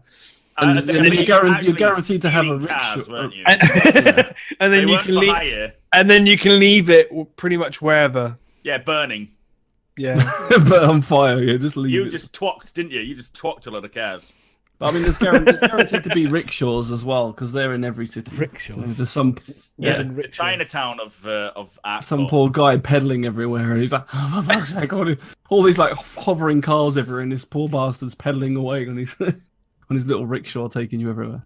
No, I like the idea of it being a flying, a hovering rickshaw, but like a kind of, it's got like Path of a Nox engine at the front or something, where it's been kind of like retrofitted to have like the back end of an 85X to fit 2 people in, and it's kind of knocks on the could front see that. with wires I off the could see touch of that. it. Where's J. Like, Lou? yeah, just sort of held together on like just cables. To Yeah, the back exactly. bit. So as you get around the bends, the back sort of flings out a little bit. You know? You're just hanging on. No, I don't know if anyone's been to Thailand. I've been to Thailand, and one of the coolest things is actually getting in the tut-tut. If anyone's ever done it, if you ever go to Thailand, you know, they rip you off because they immediately see you and they go, yes, you're going to get like 500 extra pounds for, no, which works out about like £2 extra. But for us, it's like, hey, for them, it's a lot of money. And they rip you off. But what's great is them pulling wheelies. They are That's the best crazy. thing. They're just like, They are crazy fuckers. I loved it. It was so much fun. They just it's so much fun. So the next thing I was going to bring up, if anyone wants to carry on, because it's quite a fun topic of conversation. Anyone else want to add anything else? Nope. Okay. What's the question for the chat? Do you guys know what this cockpit is? Does anyone in chat know what this cockpit is? Oh God. Is this the Terrapin? I was waiting for something else now. Mac will bullshit his way through it and tell you. What does anyone know? Did they mention what this is? What is this, Mac? Oh yeah, it's one of those things with the cockpits on it and buttons. Yeah. No idea. No, I looked at that earlier and thought it looked really cool. I like the little switches at the top, the little red and black switches. I thought it was Terrapin. I mean, it could be. Fuck knows. What's the front of the Terrapin look like? Does it have The new that Raven, little Saber Raven. I didn't think about that. Could be the Raven. It's got the hovering, the Aegis kind of thing in the middle. So yeah, good shout. I like that shout. 100% the Merlin. Yeah, I actually think, yeah, they're right. I think it is because I remember flying it. Was it nice? Did it fly nice? Well, the Raven, yeah. Did you not get it to test play the Raven? We didn't bother. We looked at that and thought 3.0. Who wants to fucking play that? What is this stupid thing they talk of? Yeah, the Raven. Give me 2.6 on these. I would PCs say and the we'll be there. Raven. You only would want to use it for EMP and just for scouting. Do not get a dogfight with it. No. It's not good at fighting dogs. It's not. It just feels very weak to kind of do damage to something. It just doesn't feel right. I mean, that's fight probably with. pilot error, to be fair. But, Hey, I'm a good pilot. yeah. We're not all like you that crash into everything. What I love is the fact that people are saying it's 100%, but we've got 100% the Merlin, 100% the Raven. Yeah. Somebody's saying it's the thing. It's like we're all just 100% have no idea what it actually is. It works 60% of the time every time. Somebody's going to be correct and just be like, yes, At least see, I told 90% you. of these stats are fake. I told you. Yeah, the Raven is in 3.0. It will likely be in 3.0, won't it? If it's already in the build that they had. I haven't said it, but I mean, if they've already got They it haven't. flyable, I can't see why not. But then no one's going to fly it except for those chosen few. We'll just sit there and go, oh, that's nice. The next little tweet that she put out was the GATS ship weapon. So another Gatling gun. So for all those people that love their mantises, oh my god, yay! You have another one. It appears coming your way. How exciting! Moving on. I mean, who here loves their mantises? Oh, I must say, I love my mantis. Yeah. Yeah, they're really Every great. every day I show it love my mantis. I hate being on the receiving end of them. That's what she says as well. But... Literally the worst. They are the worst thing because it's just no skill. Just literally, I'm just The man tie. It's just literally just like, just spray bullets everywhere. Exactly, that's what. No, sorry. It's just like, oh, and it's Exactly like what every happens. Super Hornet trolley pilot that When you thinks play they're with your good mantis, it just goes sticks these things on everywhere. them. That's what It's happens. just, gets me salty. Gets me very salty. So yes, really excited. Well done. Congratulations. You get another one to do. Probably better to Something focus on excellent. what doesn't get you salty, because the list of what does must be It's fucking not. It's just. running out of paper now. It's So it's a little bit salty. It's like it's a lightly salty. It's like a Christmas list for Santa Claus. It's It's just like pages and pages of this. Like This is salty caramel lightly style. salty. So hang on. So did we go through the ship scale, the planet scale? So have you guys seen? I mean, I think everyone's probably seen it already, but I'm going to bring it up again because this is to do with the scale of the game. Because this is the most, I think, from CitizenCon and from what everything I've been seeing this year. And what people don't realize is it's like we were talking about now, 60 to 100 people in the game, potentially, we'll see what happens. I mean, they're working on 60 people in an instance, but it's the sheer scale of the game is absolutely staggering. So people are still saying if we start building on planets, it's going to be overpopulated. I'm thinking. Yeah, this is what we were talking about. So everyone already going, "Oh my god, they're giving away all this land, and it's going to look like There's not going to be any room for anyone." Even at this moment, if you took I think it was at 1.8 million backers, if you took every one of those backers and sat them at even spacing around Daymar, you wouldn't be able to see each other. Yeah, that's every single backer, and just even spacing, you wouldn't be able to see each other. So it's massive. Finding my own place is going to be difficult enough. Let alone finding somebody else's. Yeah. But yeah, that's the 4.4 by 4 kilometer grid, isn't and it? that's what the Pioneer gets. Yeah. And basically, when you're out of orbit and you look down, that's the pixel it takes. Yeah. And that's the whole plot. That's not the building. That's literally the pixel of the whole plot. There's going to be a lot of time and resources spent in building each, like trying to fill out a plot like that with outposts, mining stations, habitation stuff. It's going to take you a long time and coordinate a lot with a lot of your org mates with minerals, materials, security, pioneering. Yes, can't wait. Yeah. So this is a land plot. This is exactly what This is crazy. So basically, when you buy the Pioneer, you get 4K, and this is to show the scale on Daymar. This is not 100% accurate still. This is like a guesswork still, but I mean it still just shows you, I think, I can see it already now. That's far too crowded, that dot. The fucking neighbors are a bitch. Like literally, no. And there's a picture of a Pioneer, and a Pioneer kind of hang on, let me see if I can dig up a scale. Pioneer sits in a tiny corner of it. So that's the scale of the Pioneer, and then if you think of like the ship, like there's an Aurora there. So you think of a tiny person next to an Aurora. That's a human person, and then you kind of now I'm going to zoom out to that's the size of the Pioneer, and then let's go then to the 4K size. As it there, and then let's zoom out again. Oh my god, this is what I'm trying to tell people. This is what I was saying to people. I was like, the scale, mind fucking blowing, and also someone. You're not going to bump into people. Sorry, Mike. I was just going to say that's my thing. That's why when I hear the numbers like 60, 80 testing in the game, I hear those numbers. I said to Board Gamer, asked him, what do you think is the minimum number that you think that will actually make the game feel with humans in the game? You start to maybe think that it's actually a bit busy, and he was saying 140 people potentially. Yeah, definitely. Minimum. Yeah. And I was like, that might not even still be enough. But don't forget, you're only going to ever see 10% of the population anyway. Of players. I understand that. 90% will be NPCs. But what I was going to say is that this is a moon. Yes. This is like 1,000 kilometers in diameter compared to an actual planet, which is like actual the size of Earth. Exactly. Yeah, crazy. But no, it's true. I mean, it doesn't matter how many number of players they get into a server, it's still going to feel unpopulated. But that's what it should feel like. Why, do you expect to see someone every 2 minutes that you're flying around? You're not going. You're in space, for God's sake. And this is only a snippet of space. So you're not going to see anyone most of the time, unless it's,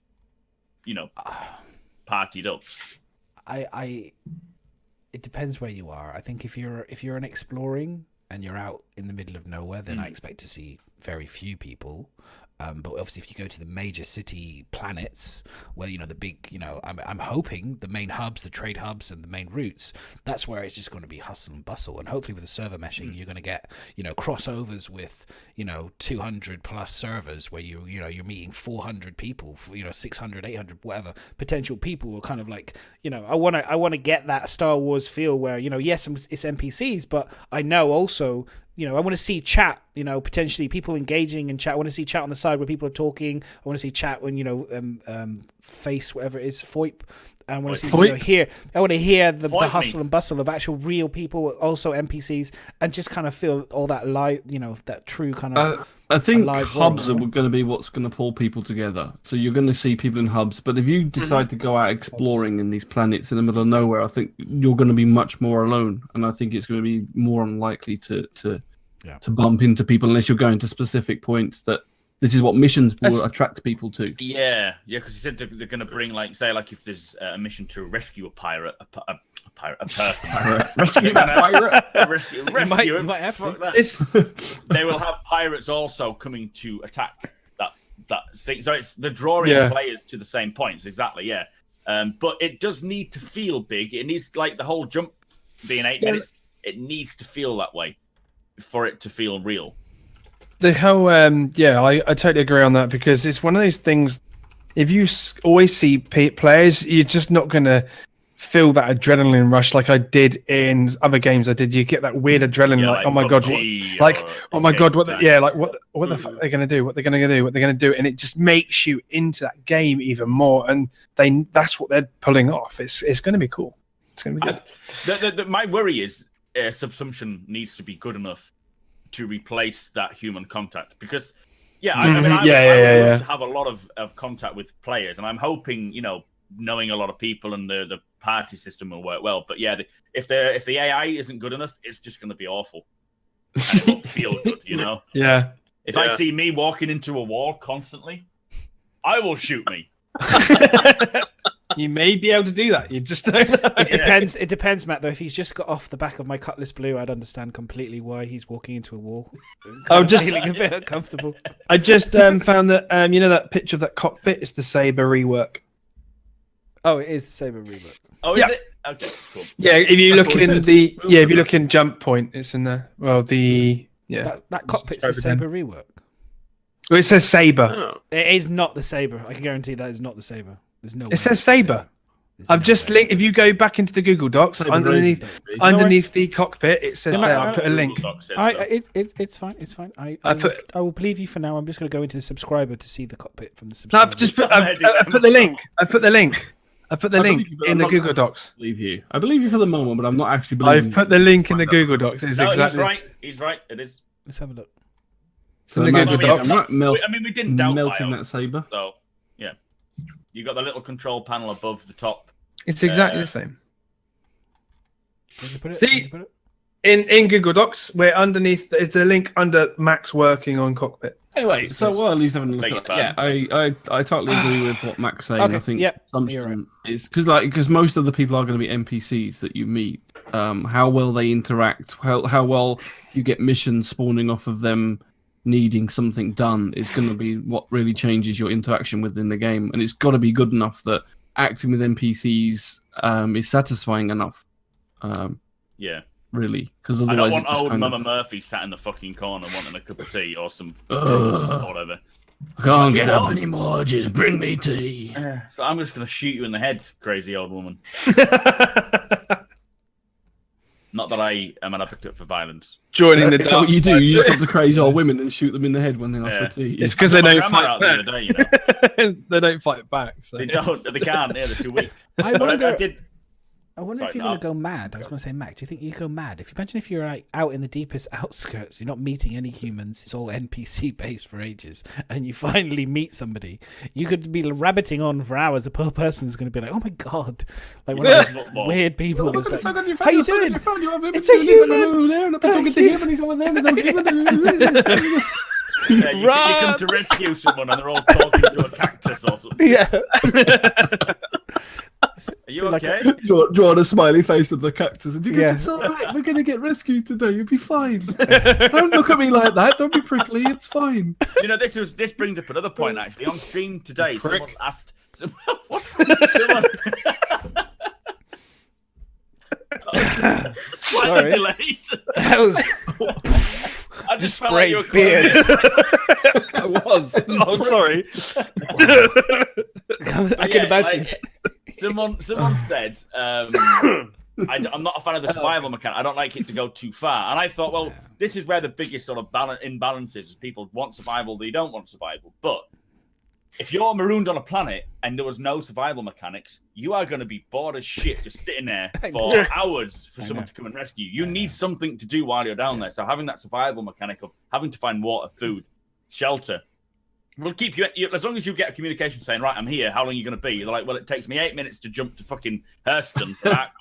You're three systems away. So you're going to be like, okay. There's only so much masturbating you can do, to be honest. Well, I brought this up the other day because, like, obviously there's a lot of multi-crew stuff, and so if you go on a multi-crew ship with somebody and you get down to the surface, and then they go off, or you decide to go AFK, and then they go, well, we kind of need to leave here, and then you're stranded on that planet or moon or whatever, and you've got no vehicle, no way of getting anywhere, and everyone's going, well, just put a distress beacon down. But you can put a distress beacon down, but that relies on someone taking the mission, coming and getting you straight away. I mean, otherwise you could be literally there for ages, and you might not have a base, you might not have anything. You just got to sit there and survive. And the weather could change. Aliens could suddenly appear out of nowhere. You know, like those floating. Why not? A couple of hours done. Depends where you are in the world, though, because if you're in Geon space, it could be a bit freaky. Or if you're in Vandal space, you'd be like, yeah, this is not right for there. me.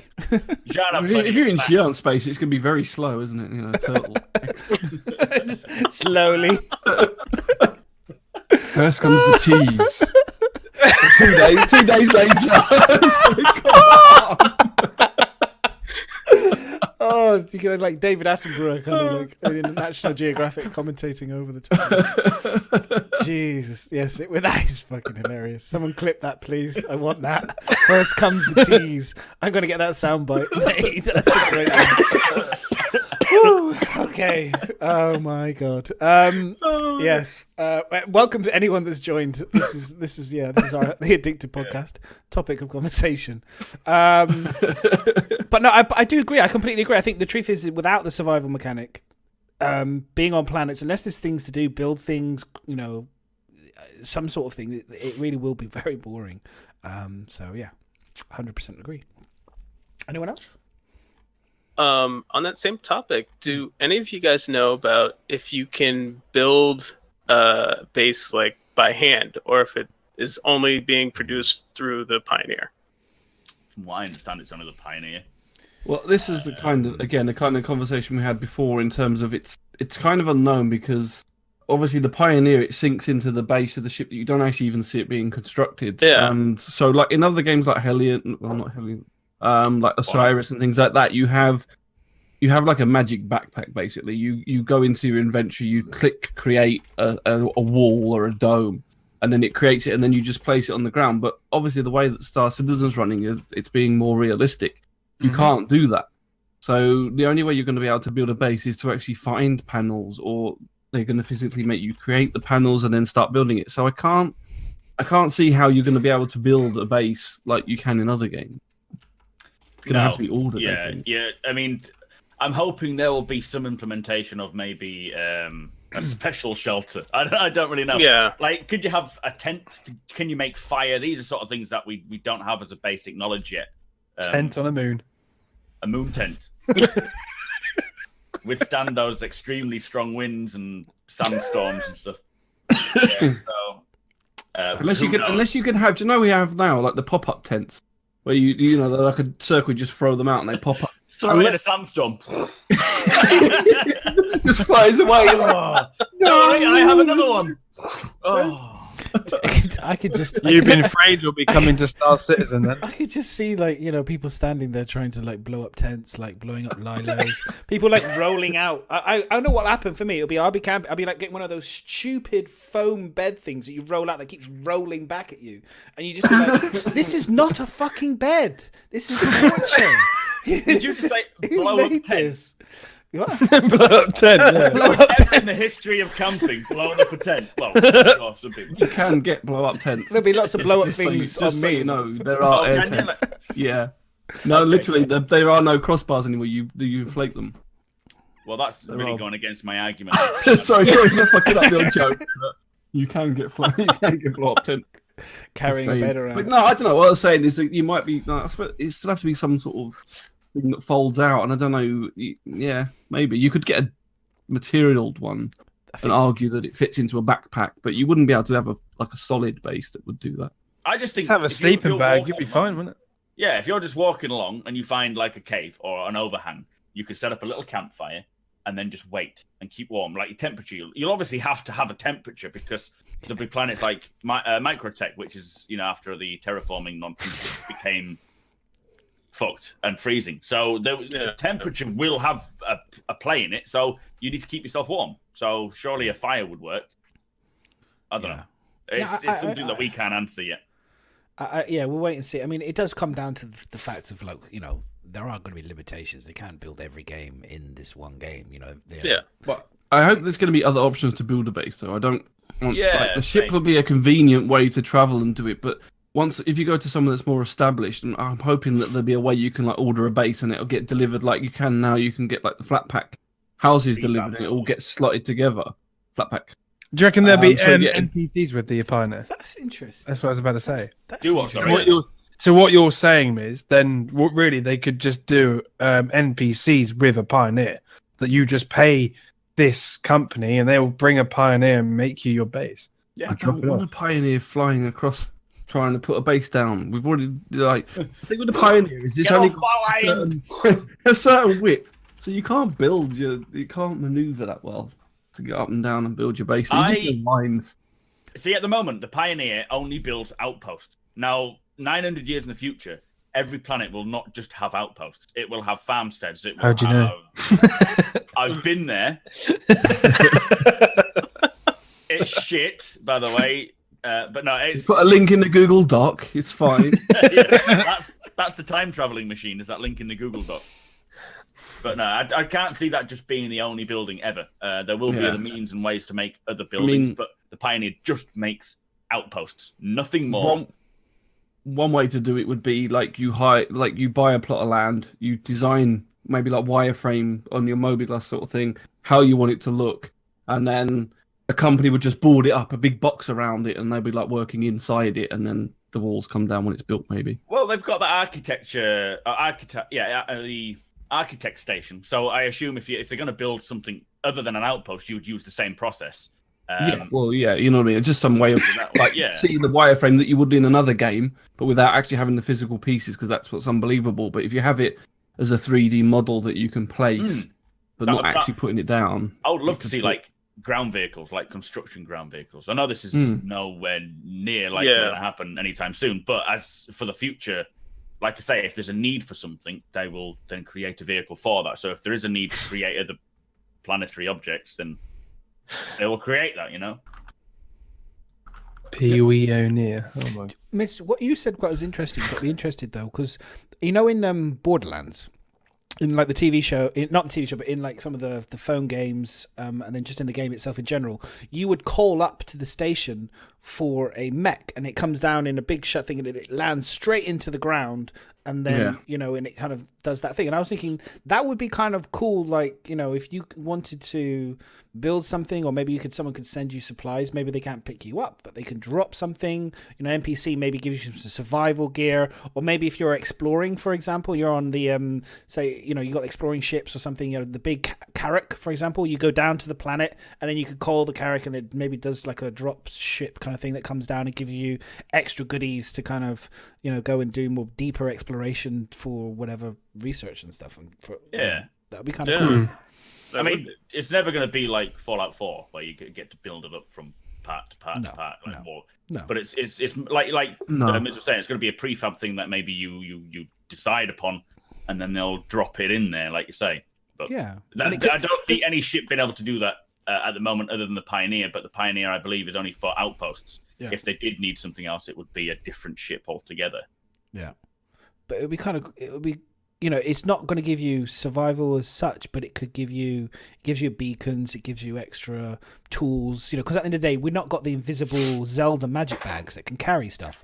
But this potentially enables you, obviously, to, you're obviously going to have rovers and land-based things, you're going to obviously have vehicles as well, but it could be another way of having like temporary bases and beacons and things that you can always come back to gather gear or to drop things that maybe go back into space or something to, I'm just trying to think of other things besides just flying around. I mean, naturally, you're going to fly around in your spaceship doing most things. So, yeah, I think we've discussed it before, but like as Sherman says, and I think when they showed the outpost and how they're constructing them so they can be kind of linked together, I think when most of us presumed that was going to be as depth as creating as you can get. You're not going to be able to make your own shapes and sizes. It'll be like pre-made ones that they've got. So if you do want something a different shape, it'll be because it's pre-available from other structures that they've used in the game, rather than like 7 Days to Die when you literally have a block and you put down the blocks and you can build all your walls and trenches. You can get a spade and start digging trenches. I don't think you'll get anything near that because, as it says, it's too much detail.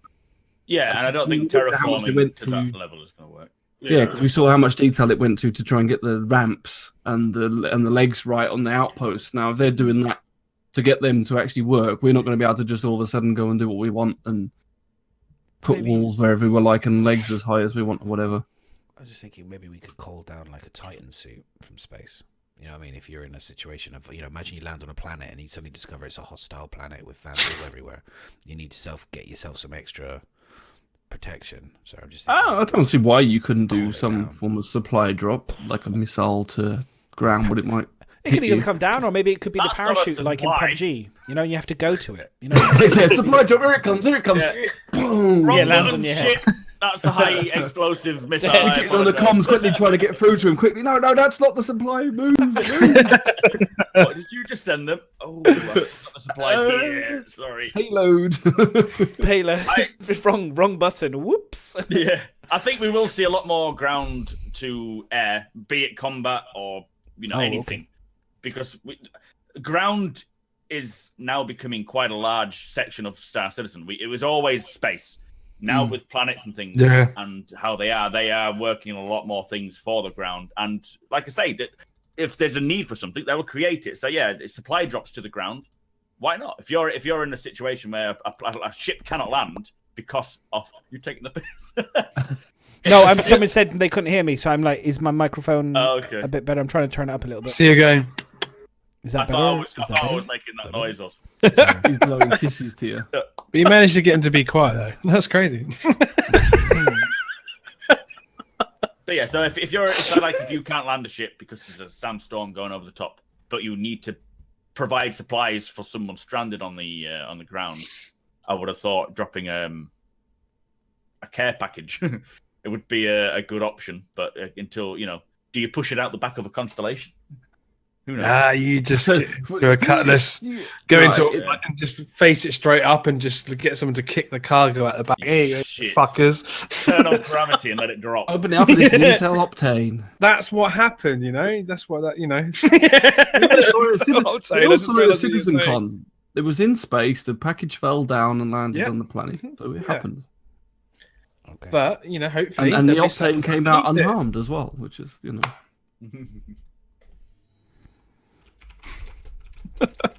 So we'll just sit in silence for a minute. Yes. Sorry. I'm just sound. The sound is it can be an issue, unfortunately. Loot boxes in Star Citizen. I got loot boxes. Yay! Just what we need. More microtransactions. Open it live on stream with Foyt. Okay, so the next, as we were already kind of discussing it, but the next thing is not one of them. is instances. And in terms of, okay, so this is something I was curious about, and going to skip it until later, so we're going to move on. Sorry, we're going to go into anniversary. Right, you built that up. This is what I'm curious about. So we're going to skip it. No, we're going to skip it. No, because I don't want to. I don't want to bring it in now because it's going to be in ATV, and then I want to talk about it then. Homosexuality. Yeah, I want to talk about that, and we've already discussed the 60 persons. Unless we want to carry, do you guys want to say anything more? Let's talk about that briefly. Let's talk about the fact that they've been testing. Let's talk about that briefly. Sorry, I think we've just been doing that. Let's do it later if it's going to be a subject that we want to talk about because it's quite a big aspect of Star Citizen is getting 60 players. So we'll want to talk about this later? You want to talk? Well, I can talk about it now. It's not in the ATV. Let's talk about it now. I wanted to talk about something else, Mac. It was the next thing. It was else. to do with bugs, and Talk about it now. It was to do with burn down. That was the thing. This is fun. We talk about this. Shut up then and talk about it. Let's talk about it. 60 people in an instance. Yay! Woo! That is excellent news. Fantastic. Exciting news. Yay! I love how people have numbered them. How do they know which order? That might not have been number one. That one might have been number one. That's just space dust. Number 5 is just space dust. That's just. I was like, wow. There's already 2 number ones as well. Number 5 is a person. Number 2 is someone's helmet. That's just detached from the body. Number 1's the arm. There's a human. There's a human. 13. And on top of all that, it's just photoshopped. Yes, probably. Yes. That would be. Ship. Certain individuals will probably say, "Oh, it's not real. It's fake." It must be fake. There's all red lines around. It's all fake. It's not real. It's kind of by numbers. That's what that is. It's like... But it's good news to hear that they're getting 30. Is it 30 FPS? Is what they said with 60 people. But we don't know if that's client or server. It could have just been that particular person was getting 30 FPS. Yeah. Well, whatever the case, it's still positive. That means that, to have that and to have those ships, all that variety of ships in game. I think unless it's running Raven. really smooth at 60, they won't stick at that. I think they'll tone it down a little bit. They're sort of pushing it to see how far it can go and then probably bring it back a bit, I would have thought. It was a test to see if they could do it. They've done it, so whether or not it sticks, there's so many ways it can go. Either they'll stick at 60, excellent, 3.0 will have 60 players, or they will think, well, we won't use it for then, we'll stick at 24 for 3.0 for now, and we'll increase it later, or they could just be somewhere in the middle. Unless they really have to. I can't see them sticking to 24 after pimping that up. Oh, no, we got 60 people in the server. Oh, but by the way, it's at 24. Yeah, that would really. So I'm hoping it is 60, but if it could be 40, somewhere in between. Here's my question to you: if they did 24 people and they could get you a guaranteed all the time 60 FPS every time, would you take that over having greater numbers and less FPS? I don't want to think about that because it's not going to happen either way. Like, why settle for something like? Why ask us to decide that? That's like. I mean, in my opinion, I think it's what I would actually prefer is to have a server where I can get people I want into. There's no point having 24 or even 60 man if you still can't get a group in. Because that's the only time I think you're going to interact with people so much is when you start at this level, at least, is bringing people in, and being able to fly together. If you can't all join the same server like we've been getting at the moment, it's easier. That's going to be a bigger issue. I think I hear what you're saying. I think the reality is I was on my stream the other day and somebody had first ever played the game and I walked it through them, and then there were people coming in to watch me stream, and I was walking them through and I was showing them how to team up and to kind of get into an instance together and how to use the comms, and you have to press Alt/F12, and people were saying in chat going, I didn't know this. You know what I mean? And they played the game before. Yeah. They're like, I'm learning stuff here. And I was like, yeah, the reality is the way that we team up in the game is shit. I'm sorry, it is shit. And it could be so much better. And if you play Destiny, for example, and if there's people here who play Destiny... That should be open by default. Easy. Which is well, it's the ability to get into your friends' games. It's the ability to join up. Like if you played, I'm going to use Destiny 2 for an example. And people here who've never played Destiny there's a few people here who now play Destiny. You go into your roster, you see your friends, you see the people who are in the actual game instance in you. You can go and click on them. You can engage with the people that are not even your friends very easily, and you can join your mates instantaneously. You click on the friend's name and go join game. Bang, you're in, and you join them straight away. And it's like. It's so good. It's so much more simple and easy. And you can Alpha. I know. But what I'm saying is it's the easy answer. I know, but what I'm saying is I'm sure they'll improve it. It's the answer. I hope they'll fix it. It's the easy answer. It's not an easy way out. It's just the truth. It's an alpha. They haven't figured it out.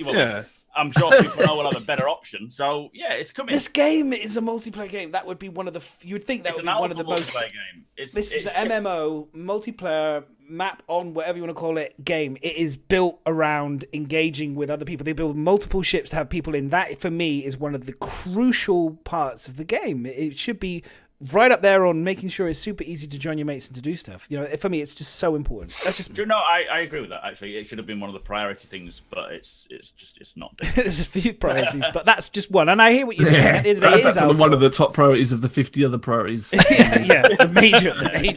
Juggle them up. That's one of my ones. Just because of the fact that this is One of yours. They sell it so much as get your mates on board on the ship. You know, these are big multi-crew ships. You know, they sell it so much, and I see so many people kind of like trying to engage with other people and get them into do things, and I see them struggling all the time, and I just get so frustrated. But didn't they try and fix it, and then they had to remove it because it fucked up the party system? Yeah, oh god, it was terrible. Because you had to use the lift, and the lift was really good when it worked, and then it fucked up totally. And then they completely removed the lift. Yeah, now. and they didn't tell you a good way of just adding yourself in the party. You had to figure out yourself, because even inviting people doesn't work.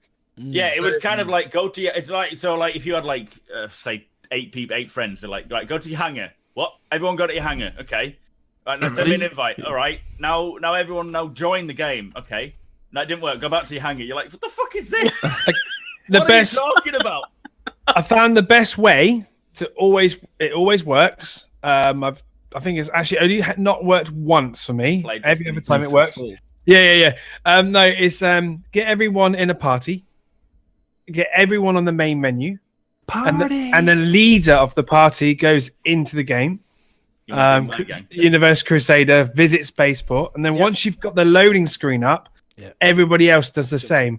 They click visit Spaceport. They don't join on you because then it won't work. You have to click visit Spaceport. And that'd be great if it worked, but it doesn't. And then the game gets all of you, figures out how many there are, and it puts you all in the same server. Yeah. And it holds a space for you. It holds a space for you in terms of the numbers and stuff. And what's interesting, it, doesn't it? Yeah.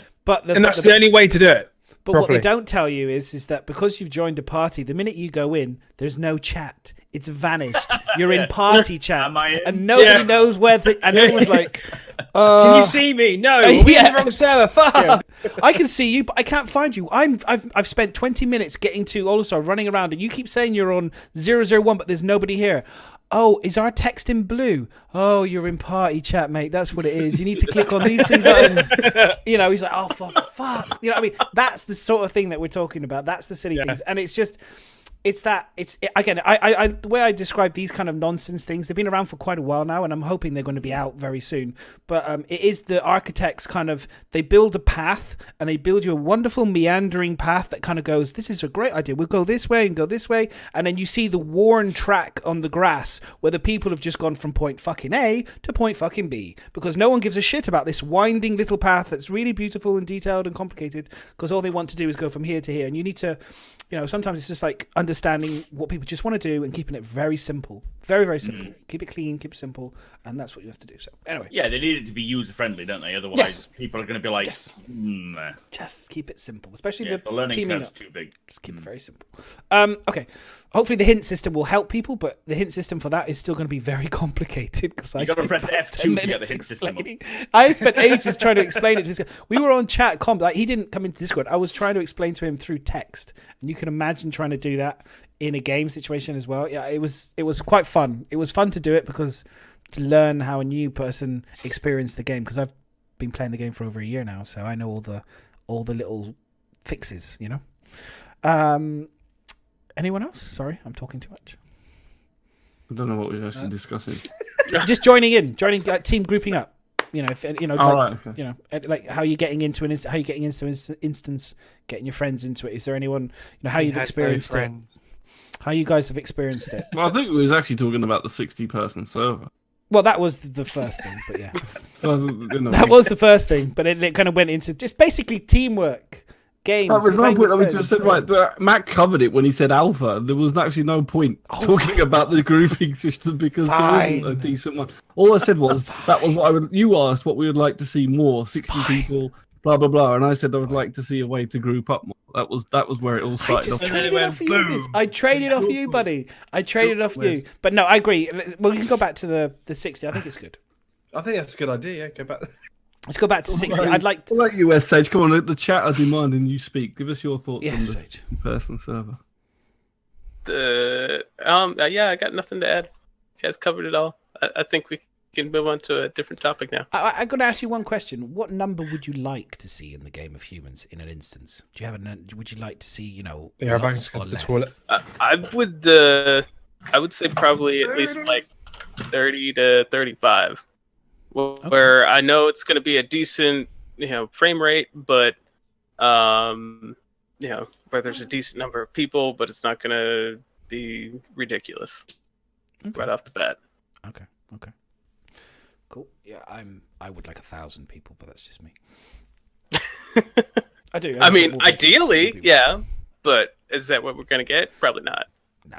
Right away. If we get up to 200 by the end of next year, I'll be very happy. Yeah. Yeah, no, that's the thing. It's someone asked me, is it going to be a case of we just get everything at once? Like, are we going to see 24 people, then thousands in everyone in the same server, or is it going to be increments? And obviously, yeah, they managed to get 60. It's a good start. They'll probably keep pushing that and see how, the more tech that they develop and methods, they'll increase it over time, and then eventually it'll get to the stage that they want it to be. But that could be a few more than the game's development. Well, more than we see at the moment. It could be when the game is released. Eventually, after the game is released, they could increase the player count. Then there's no reason to stop if they can keep increasing the player count. So it'll be a case of just constant iterations upon that, and fingers crossed we can get it to everyone in the same server, all linked, meshed together. I sound like I know what I'm talking about. I don't probably sound like I know what I'm talking about all the way. It's no idea how it works. Madness. It's I know it's funny. I just laugh about it. I just think it's always like it's the first thing people say. of course, it's a fucking get out because that's what it is. It's the easy early access. Early access. It's early access gaming. But so many gaming companies now do that just because it's like, okay, I'm not sure this game is very good. I'm not 100% confident. So what we'll do, just to save face, if we call it early access, that means that if people really what made me laugh is 7 Days to Die had literally a live launch on a console while it was still in alpha/beta on PC, and it was the same build. It's like, how does that fucking work? It's like, so on PC again, it's broken. It's okay, it's alpha, and on PlayStation, it's like it's broken. What are we talking about? Oh shit. No, I'm just talking about just the game industry generally and how I think it's naturally there's kind of nervousness. I think when you're releasing games, I think it makes sense. So now with this phenomenon of early access and alpha and all the rest of it. Phenomenon. Before when I being the eldest on the show. The difference is, though, the difference between Star Citizen and every other game is that everything Star Citizen do is under the microscope from us. And we are open. Star Citizen is open development. So the fact is, you're going to see the downfalls, the pitfalls, the good bits, and it's about taking it and accepting that this is just game development, and people don't. Not yourself, but a lot of people don't understand. I take some of this is stuff that you would not normally hear about. That's fine. Stuff you would not normally hear about until like a year. Has no idea. I have no idea. I have no idea. I like to be the voice of those people sometimes on the show, and I'm just a bit impatient. I am that generation of just instant kind of gratification, and I want to get on with it. That's just the way I am. So yeah, I make no kind of. It's true, and that's why these guys are here, because they. Just I don't apologize for myself. I don't apologize for it. It's just the way I am. So tough shit. I got two words. Suck it, as I would like to say on my stream. The best thing about the community is there is a variety idiots, of personalities, and then there's people that know what I'm talking about. Well, I don't want to go into specifics, but yeah, right. Bye. Oh, you're bad. But there is a whole variety of personalities out there, and that's what makes it beautiful. Is that there's someone for everyone. So those who don't want to know about how the game's actually being developed, there's madness. I think that's exactly what we've. I mean, the reality is, and we've said this a few times now, is that we're at the point where most games that are being in development, you wouldn't even be seeing this stuff at the moment, let alone playing it, let alone trying it. You wouldn't know until like a year before it's released. You wouldn't even know that this was happening. You wouldn't know that there's been a long time developing one big major patch. For us, we wouldn't know it. So, I have to say, someone just said then there are 10,000 people in one instance. My God, would I love that in this game. I think this game needs to have 10,000 people in instances. It needs to create that level because I think NPCs, I'm sorry, are just not going to cut it. For me especially, I need to be engaging with people. I love the fact that this 2.6, I fight people all day long. I engage with people all day long. It's fantastic. Tell that to the sex robot in the background. I want that more. I do. I want to engage with people more. You want more sex robots, okay? You know, than NPCs. I really do. I know it's going to be hard because of the scale of the game, but if they could get to a place where they have 10,000 people in instances through whatever means possible, Rust. I would be so happy. I really would be. Yeah, I think Dread Rover just makes a good point, and this is something that I think we talked about on your stream, Mac, before, but like the server meshing rather than the people per server, and what it works. It's just how the way the technology that they're doing, especially with this engine, is so that the servers will overlap, and then it'll depend on who you're seeing. Will depend on whether they're on their friends list and things like that. So that's how it's all the metadata. Like a ginormous circle around you, and then people would walk into that circle. You think it like a sort of Venn diagram thing with all the overlapping layers. So depending on whether you reach into other people's zones, then you'll be on the same server. That's how it's actually going to work. And 60 people in one server doesn't mean we're only going to get 60 people in every game that you jump into. It's going to be 60 people in each server, and then they'll tie in those servers together to create the whole instance. However you want to fucking word it, I don't give a shit. What I mean is I just want to be in a game where there's going to be a lot of people. I don't care if it's through server meshing. If you want to be clever clogs with the way I say things, that's fine. But the reality is I just want to be in a game where I'm engaging with lots of people rather than NPCs. That's it. That's what I'm saying. That's what they're trying to do. Yeah, and that's a good thing. Yeah. With the server meshing, it will appear like there's millions of people in one server. And that's perfect. Doesn't World of Warcraft do server meshing? No. Dual Universe does. Instancing. Server meshing is new, I think, isn't it? Or like the way they want to do it is pretty new. The idea that the technology has probably been around for a while, but the way they want to make it work is quite new.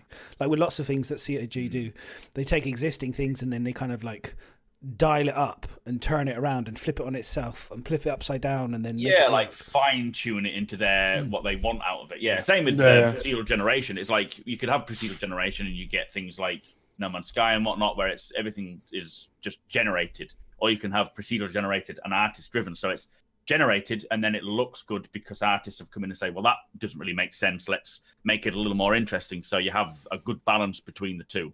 You get the speed of procedural with the there we go. Sherman just said WoW has some kind of form of meshing / phase. I prefer the mesh servers with gravy, actually. Yeah, there you go. Gravy. Sausage and mesh. So it's there. It's going to come. I'm excited about it. Right now, 60 for me is better than I thought we were going to get. I genuinely thought we were only going to get maybe 24 to 40. It's nice to know they're working on it and it's getting improving. And it's not just actually the 60 people on the server, which is the thing here. It's also the fact that they've managed to enhance things so that it's running smoother.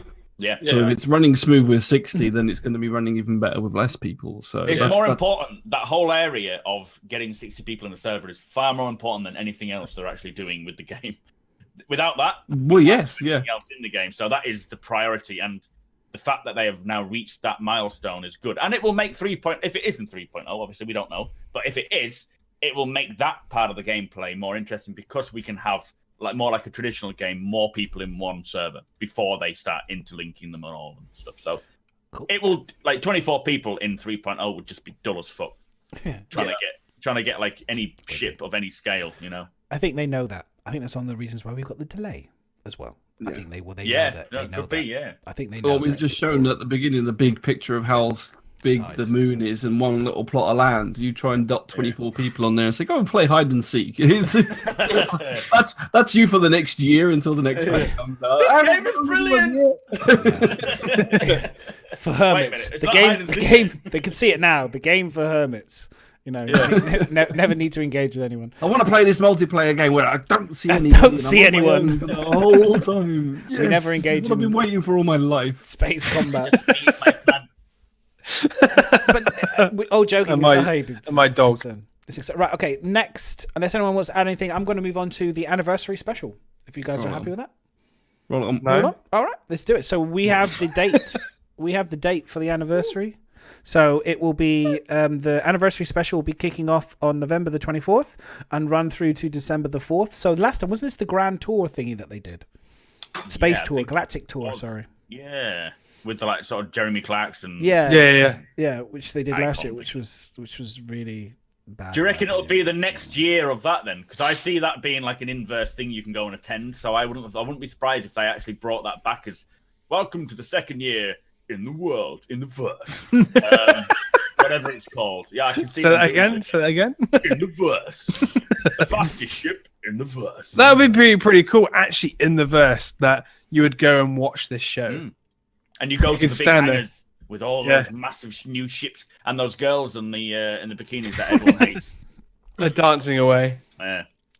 Maybe they'll take all our videos from YouTube. The guys at CRG will stick them on the video footage in the background. They'll have all the different podcasts and stuff running in the background as a little private joke. They won't use Miz Idiots. for the Aurora then, because he constantly makes it go bang. Oh, that's a lot. Doing stupid things. So the anniversary special. I mean, I know I said Miz kind of said, but and I said on your stream, Mac, I was a little bit like, you know, we still haven't got, you know, 3.0 into PTU. I know they have dates already predetermined in terms of when sales and stuff, but, you know, there's a whole year has gone by, multiple ships that have been added this year, and we still haven't got any more content. And then here we are again, November 24th, potentially no PTU. I mean, you know, we wait and see. I still could be wrong, but, you know, it looks like, judging on what we saw at Burndown, it's not going to happen very quickly. We're back to them wanting more money again, and I can understand. This is my thing: is I can understand why the sharks that circle this game, because there's quite a few of them. You know, when these things happen, this is immediately they start biting again, because it's just so frustrating that we're still not here with 3.0. It's just like No, and I mean Chris has addressed this. Not that it's solid, but he addressed it at he did. CitizenCon. He said Next year. he didn't want us to have to sit this long for a patch again. He knows it's wrong. And that's the biggest problem they've actually had is communication. What they've been doing is nothing wrong with it. It's just communicating it to the actual general public. And there's nothing wrong with creating ships and selling more ships, because it is a different department altogether. It makes no effect on 3.0's delivery.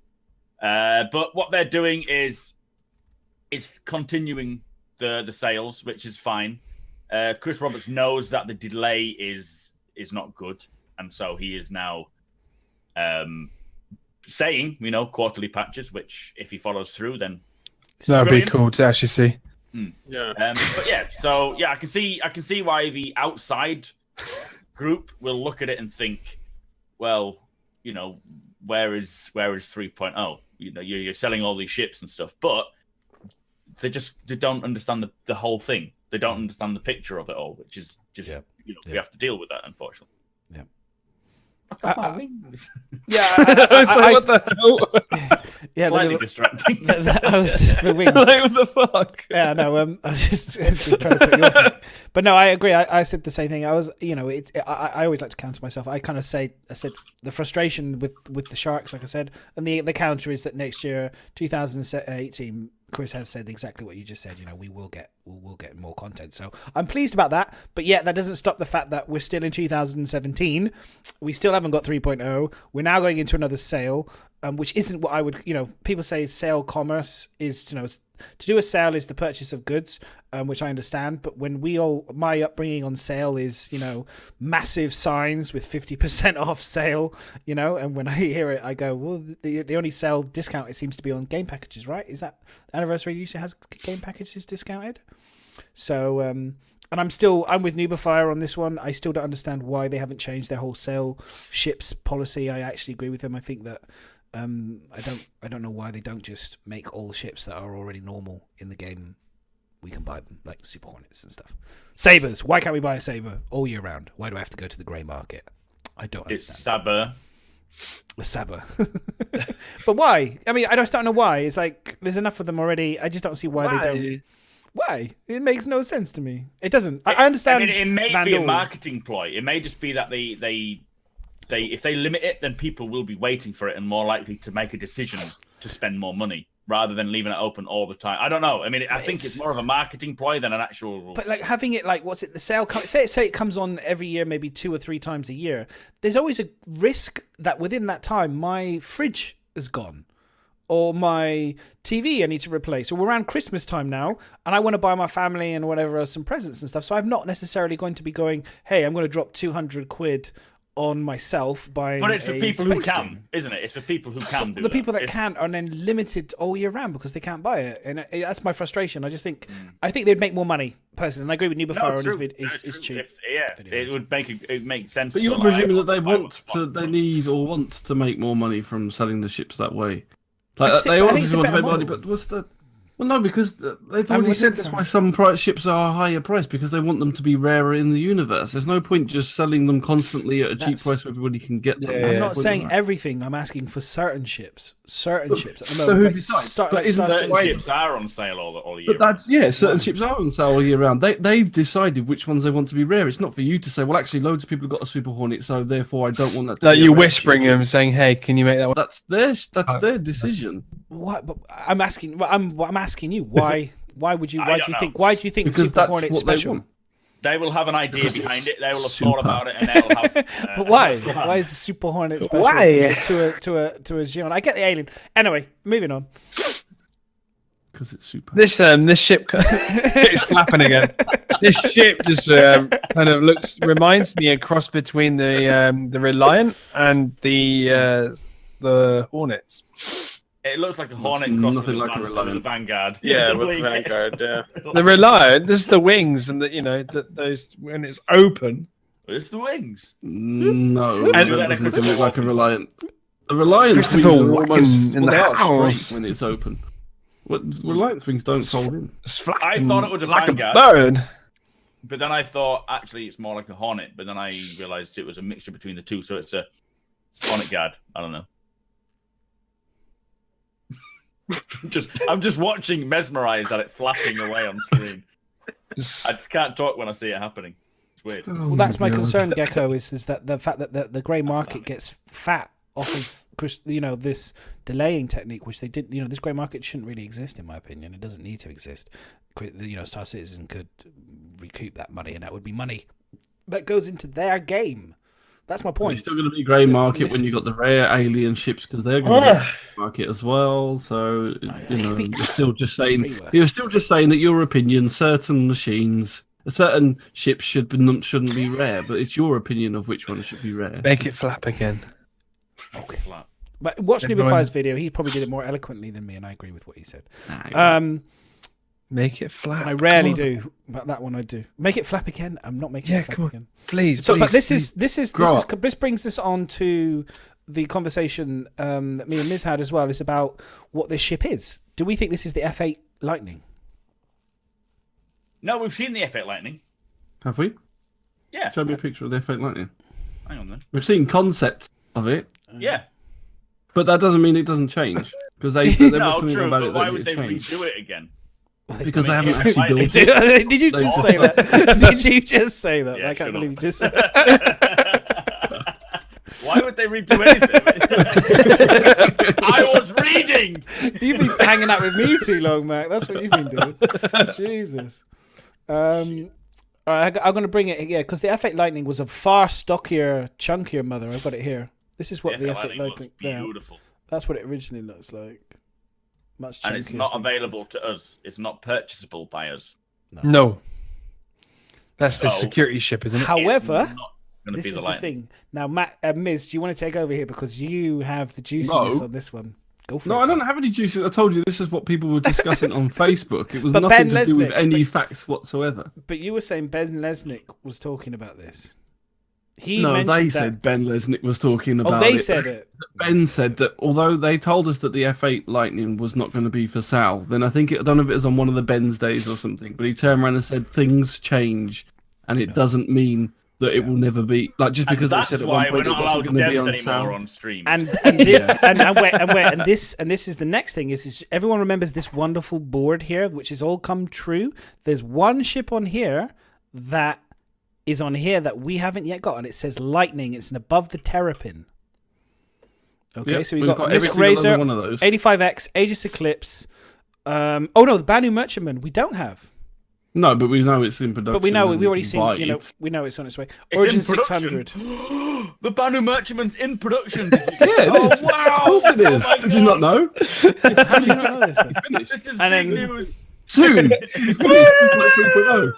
Because this says UK is working on the Origin 600, the Banu Merchant, the Aegis Clip. Ready to concept is the Origin 85X, the Miss Rager. And then it says, is something In concept, I expect. in concept. Yeah, that's in concept, the Lightning. So potentially the redesign, it could be redesigned and it could be that. Could be. Or it could be this is no. the civilian version of the F8 Lightning. Yeah, see, what they might do is they might sell us an altered version that isn't military. It's a possibility. Nah. It's a totally different looking thing though. I mean, it's an anvil ship. Clearly, it's got the circle in it, but the wings are totally different. They do that silly little flappy It thing. looks like a military ship, doesn't it? Yep. But there's no weapons Yeah. on it. What? Because of the poster. Because it's an 8-bit. Yeah. No, it was just a topic of conversation just because removed them. we've seen a lot of ships. They've already talked about how we're going to get. This could be a completely basically separate what- ship because they yeah, did the talk about main we're going to get issue 4 is new that ships. Yeah, the main issue is it's a ship we don't know about. It's definitely a ship that we haven't seen. That Yeah. poster. It's So a there hand must be. flying like that. Yeah, deal with it. Sal's now on. I need a new ship website. design. Yeah, I like that. Yeah, They were all stoned and they were like, "Whoa!" but We're gonna see this Yeah, I mean, see around the verse. it's true. It's true. But it was just what you were saying about the guys on Facebook were saying because Miz doesn't want to take ownership of this one, and I'm going to have to do it for him. Was that you were saying that Ben Lesnick was saying that the F8 Lightning? They were saying, sorry, that the F8 Lightning could, they may change it so it's no longer an exclusive. I said they could change. they said it can change and they may well sell it. And I think Chris and I think Edison's just said Chris and Ben have said it may well get sold. It may not be exclusive. I didn't say this one on the poster was here. I said it's there's just Totally another new. option of ones that it could be. Yeah. But that was we've got like you said concepts of the They've got F8 four. Lightning, so They've got They've it's got 4 probably new It's ships. probably not that, but They've I talked don't know about what it is. that we don't know about. So this could be another new one. But again, it's like. So I wonder what this is. I'm really curious. What do we guys think? What do people think it is? A fighter, bomber, scout, exploration? Ooh, scout. I can see it being a scout, and that probably goes back to well, no, forget it. I mean, I thought Got we was quite a only few really scouts. supposed to be starting to see civilian-only ships now, but True. Who's to say that that's not it doesn't front look civilian facing? at all. That could be like Boba Fett's Yeah. ship. It does like the whole kind of it With tilts the up smoke facing. coming out the front way. It is kind of farting UEE stuff. So it's kind of is that Yeah. is that like a Could it be landing? Could that be it landing like Boba Fett Slave 1? What a little hint that it's the F8 Lightning. UAEs. I wonder. So who's buying? What are you buying, guys? Sales coming up. What's everyone's wish list? What's everyone's wish list in chat? Go on. Just type in chat what ship you guys are going to be buying in the sale, or what ship you guys have got your eye on, and you're thinking, yep, when the sale comes up, I've been waiting all year. I'm all excited. I've got my money ready. My bank account's out. Chris Roberts is there. And I've got it already lubed up, my wallet, ready to go. Boom. You've lubed your wallet. I've lubed it. It's ready. I'm waiting for somebody just to put something. It's It ready probably to be worked now ravaged. with those new tenors and fivers we got as well. The Yeah, plastic bit is sliding really- out, just sliding out. The money's just sliding out my wallet. Okay, Crop Terrapin, duster yes. for the Pioneer Outpost. Somebody Yes, said javelin. Chemtrail ship. Nice. Okay, so we got Saber, Buccaneer, Super Hornet. Yeah, That sounds like a cool ship. that's a very good cool ship. That's a Saber Buccaneer. I'm Javelin. A lot of people Saber. going saying Javelin in there. Someone said Terrapin and a prospector. I like the idea of the Terrapin. I'm loving the Terrapin. The more I see it, I get quite excited about it. I don't know why. Right now, you've probably got your missus in the background staring at you right now, and you like you're not getting any shit. I'm not getting any. We spoke about this. No, this is Carrick. Carrick is mine. I'm gonna go for the Carrick. That's my upgrade for sure. So this is the other thing. Like you're on about the grey market and why they don't sell stuff. Well, they sell it during this sale. So why would you go and buy it on the grey market? Well, I bought my Saber on the grey market. Technically, Ooh. on the grey market. Yeah, but 'Cause I need like, okay, so if you want to fly it right away, but most of these ships you can't even fly at the moment. So what's the point? Why not just wait for the anniversary sale and Yeah, then that's buy fine. it? That's fine. I can understand that being I can understand your point, Miz. I get your point. But what I'm saying is the ships that are flyable right now, I just don't understand why they're limited. That's all. But that's just me. I'm just curious. So yeah, got the turtle ship Prospector. The Prospector for me at the moment, I don't know. I wouldn't get it just because there's no thing to Don't really do with it. anything. It's can't- like flying around in a It's a fish. mini It's like flying Starfighter. around in a fish bowl, Yeah. basically. It's a mini Starfighter. I would be more inclined to want to buy either the like one of the cargo running ships, or maybe buying a Titan Stalker, or let's say the Cutlass. I've got the Cutlass, so that's going to be my cargo. You make- Madness isn't buying anything now. He's getting a child on the way. That's what he's getting for the anniversary sal. New Yeah, child yeah, and all the money that comes with yes, that. for anyone. Yeah, I forgot to say that. Yes, In no, fact, I he'll do. be selling ships I have rather one. than buying I'm ships at the my sale. wife's expecting my second child, so. Oh, nice! Oh, congratulations. Boy or Actually, girl? we just had the scan. We Oh, don't know. did I yet. just break the news? Sorry. No, that's fine. You go ahead. It's fine. You know, yeah. Ryan is both Secrets. male and female, Yeah. whatever you choose. Ryan, yes, yes. No, it's if it's a boy, it would be potentially either. I think it's either Mac. Benjamin or Charlie, and if it's a girl, it will be Olivia. Oh, So Olivia. She sounds Isn't hot that- already. Yeah. I was going to say, hang on, watch his Isn't that bios better? getting in there already. It's like, What? calm down, bio. Ooh, Olivia. I could see me next to an Olivia. Olivia Butter. Get out of So- there. Olivia. I to be fair, Miz, Can't believe I it's should be not getting ships now whilst I can. That's the reality. That's the sales on. I should go You're only going to have crazy. to sell them again, so. Well, congratulations. Thank you, Madness. thank you. Congratulations, man. Commiserations, Yeah. whatever. Yes, commiserations. Whoa! Good luck. Yeah, Good we'll never luck. see you streaming again Yes. No. Yeah. for Well, at least 2 years. Nice knowing you. Yes. Oh, you'll see me. I'll do like these like sneaky ones where I'll just sneak off for like an hour. You suddenly see Madness appears for like half an hour. Help me! Come and get Be me! in real live streams. Just You can play that every single time you stream. Then you could play that really sad violin song. Yeah. Yeah, like literally, do you know, I could do what Saurus does now, and just have just a video going in the background and not actually appear on the video screen. That would be a good idea, wouldn't it? I could probably have it live streaming all the time, just pretend, with a sad picture of the music, the violins. We'll be back eventually. Or just play Mad World in the background. Mad World. Okay, so yeah, ships. Sorry, Feel free, guys, Madness. carry on. Ships. You make a good point, though. If people are wanting to buy ships for gameplay, cargo hauling is the ships to buy because 3.0 will contain cargo hauling. So Please buy them. Please get cargo. So what are the ships then, guys? I wanna So we've find- got the Caterpillar, the Freelancer? the Stalker is the that's first. that big. The freelancer. Freelancer. Yeah, start at the highest and we'll go down. So the Freelancer is So none of the Auroras because they need a box, so the Yeah, that's not Freelancer. which is a bit shit. The musty Avenger is probably the musty. The must. So hang on, we've gone big, medium, and then we're going to go back to big again. So we go, hang on, Starfarer, Caterpillar, and then go lower than that. So we've got Freelancer. Cutlass. Freelancer, Cutlass, Yeah. and then you go lower than that would Constellation. Sorry, we forgot the be. Constellation. Oh yes, check the Constellation. Constellation. Unless you've got the Aquila, it's got The Argos. So you've got no room for cargo. Not the Aquila. Cargo. Like, shit, I've got a nice Cargo, big Aquila. Yeah. What is this The Argo. stupid vehicle doing here? Let's just dump it. Yeah. here. One of the Reliance is a cargo. Yeah, the base Reliant that you get at the moment is a cargo one, isn't it? I don't know what Yeah. the current stats is on that. So you got Aurora, Very small. the Mustang. Yeah. The Aurora doesn't count because you won't be able to do Can't cargo do it. with that. No. Yeah. The Mustang- Mustang, can you? Is there one of them? No. Canoe. No, I don't think so. No. No. Don't think Mustang so. made by Canoe. But I know, the Avenger, Canoe 2. or the Titan, the Cora, the Reliant Cora. Can that actually? The call cargo? Avenger. Yeah. It's Yeah, in we one of the made it. Avengers. The Avenger, the Titan, Avenger Titan. The There you go. Hornet, the Hornet does have the ability to hold cargo. I know that, but is it is it a modular part There's a or is it actually? variant, yeah, Yeah. with that circular Does centerpiece. the What? base You just Reliant did that. does? Do you know where your turret Yes. is? Duck. You get the turret, you can have the turret, or you can swap it out for a cargo box. Yeah. Okay. Does that actually open up then so you can put cargo in it? Well, So probably not at the moment. Nothing works. Well, at the so they moment. can't then. 'cause it's Probably not more gonna, like is a- it? probably It's more a it's dead body. The Aurora can have a box attached to the bottom, except for they haven't made it. So yeah, it doesn't really. No, it doesn't count. So, if you had to choose one of the ships that we've seen, and people are going crazy in chat, which is fantastic. If you had to choose one of those ships to do cargo running for 3.0, which one do you think is going to be the best ship to have? Ooh. Depends on how much cargo. Yeah, you how want. much cargo Yeah. you've got and how many people. I think we see the most ship that will be used as The the amount of cutlass money pack. you can Yeah, the earn in there, capital, you're probably going to get a box to put in your ship for cargo running. So That's true. The and actual cargo size for 3.0 is 25.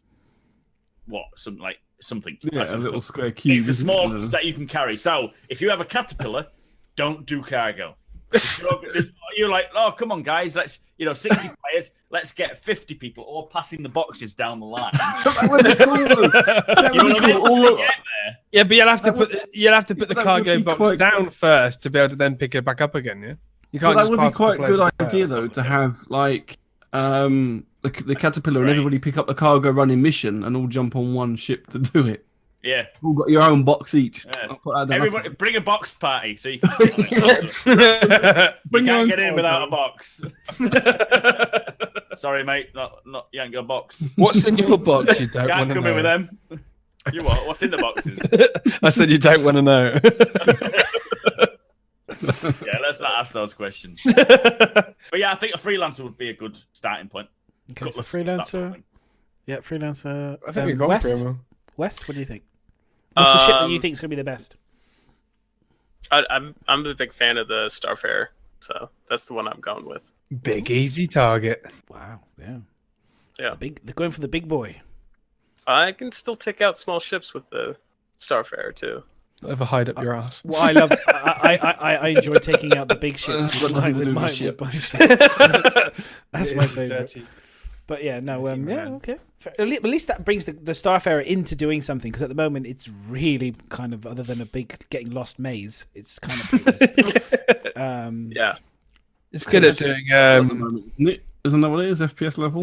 Yeah, it's good at Yeah. doing Star Marine in it. yeah, and showing off how big the game should be. Smoother in there. Miz, what's the ship? Because I know you're like the Winnebago style kind of gameplay. So Yeah, I'm I'm still waiting for it. Still waiting for it. That's the one you want. That's the one. Bring it out.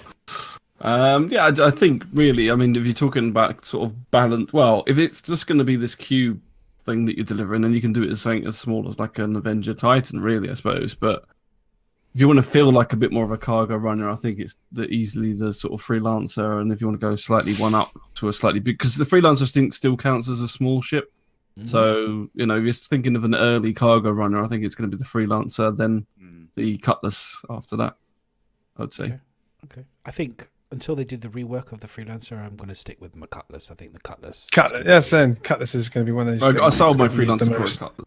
Yeah, I think the Cutlass is going to be the fun ship, because you can do so much with it in terms of you got multi-crew, got good cargo. It can hold ships. It can hold your Nox. It can hold your Dragonfly. It's a tank for Miz as well. It won't blow up as easy. Doors. It's got side doors, for crying out loud. A-team, it's paint it black with a big red stripe up the side, and you've got the A-team for space. It's going to be great fun. The Cutlass definitely feels like much more of a buy than a freelancer now, in all honesty. Yeah.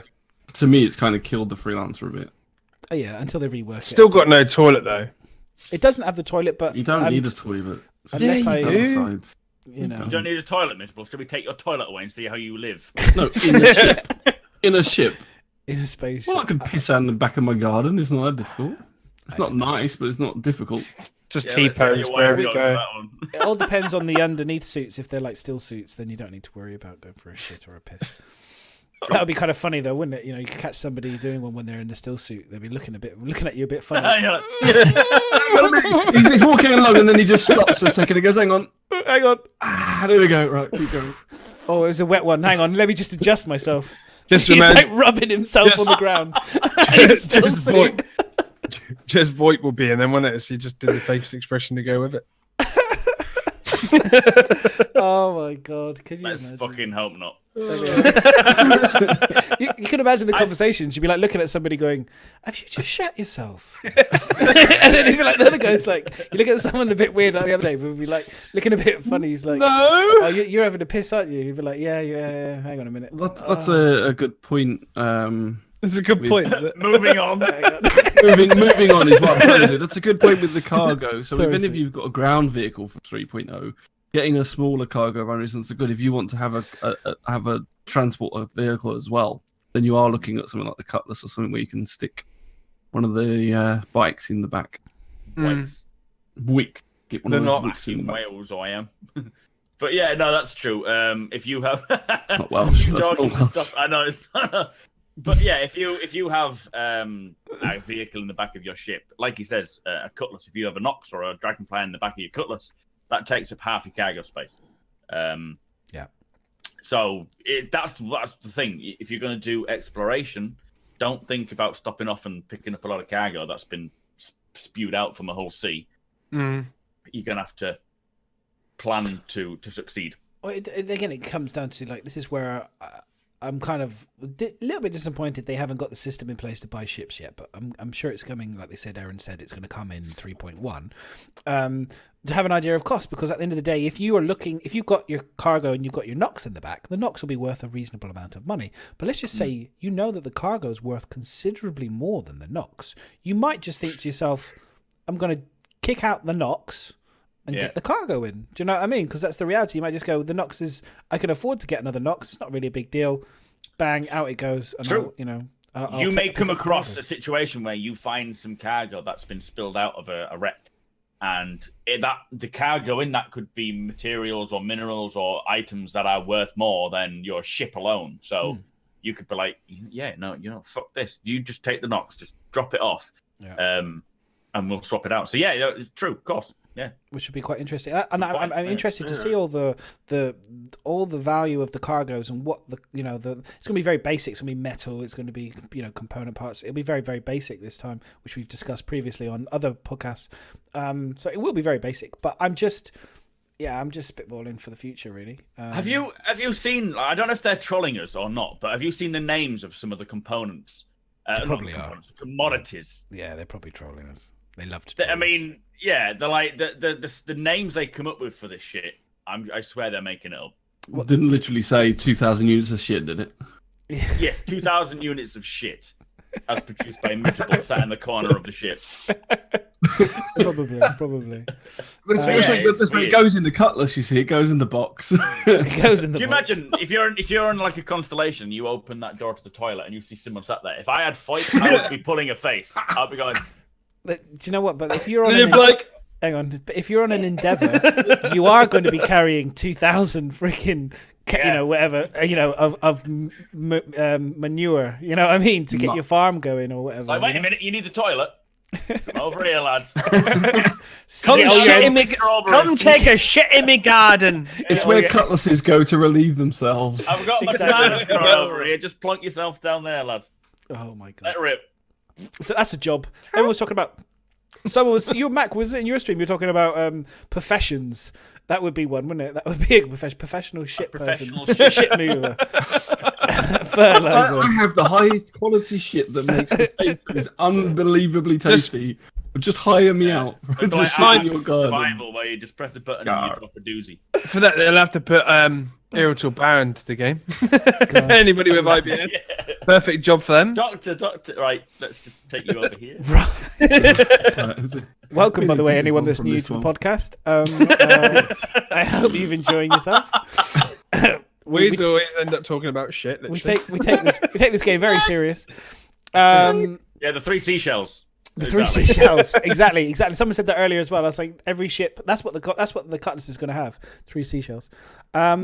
Does anyone want to add anything else? Because I was going to move on to another topic of conversation, which is to do with apps again. So I just wanted to bring this back up again because me and Miz have been playing Destiny, and I'm going to bring this up into stream. This is to do with, again, just using another game as reference.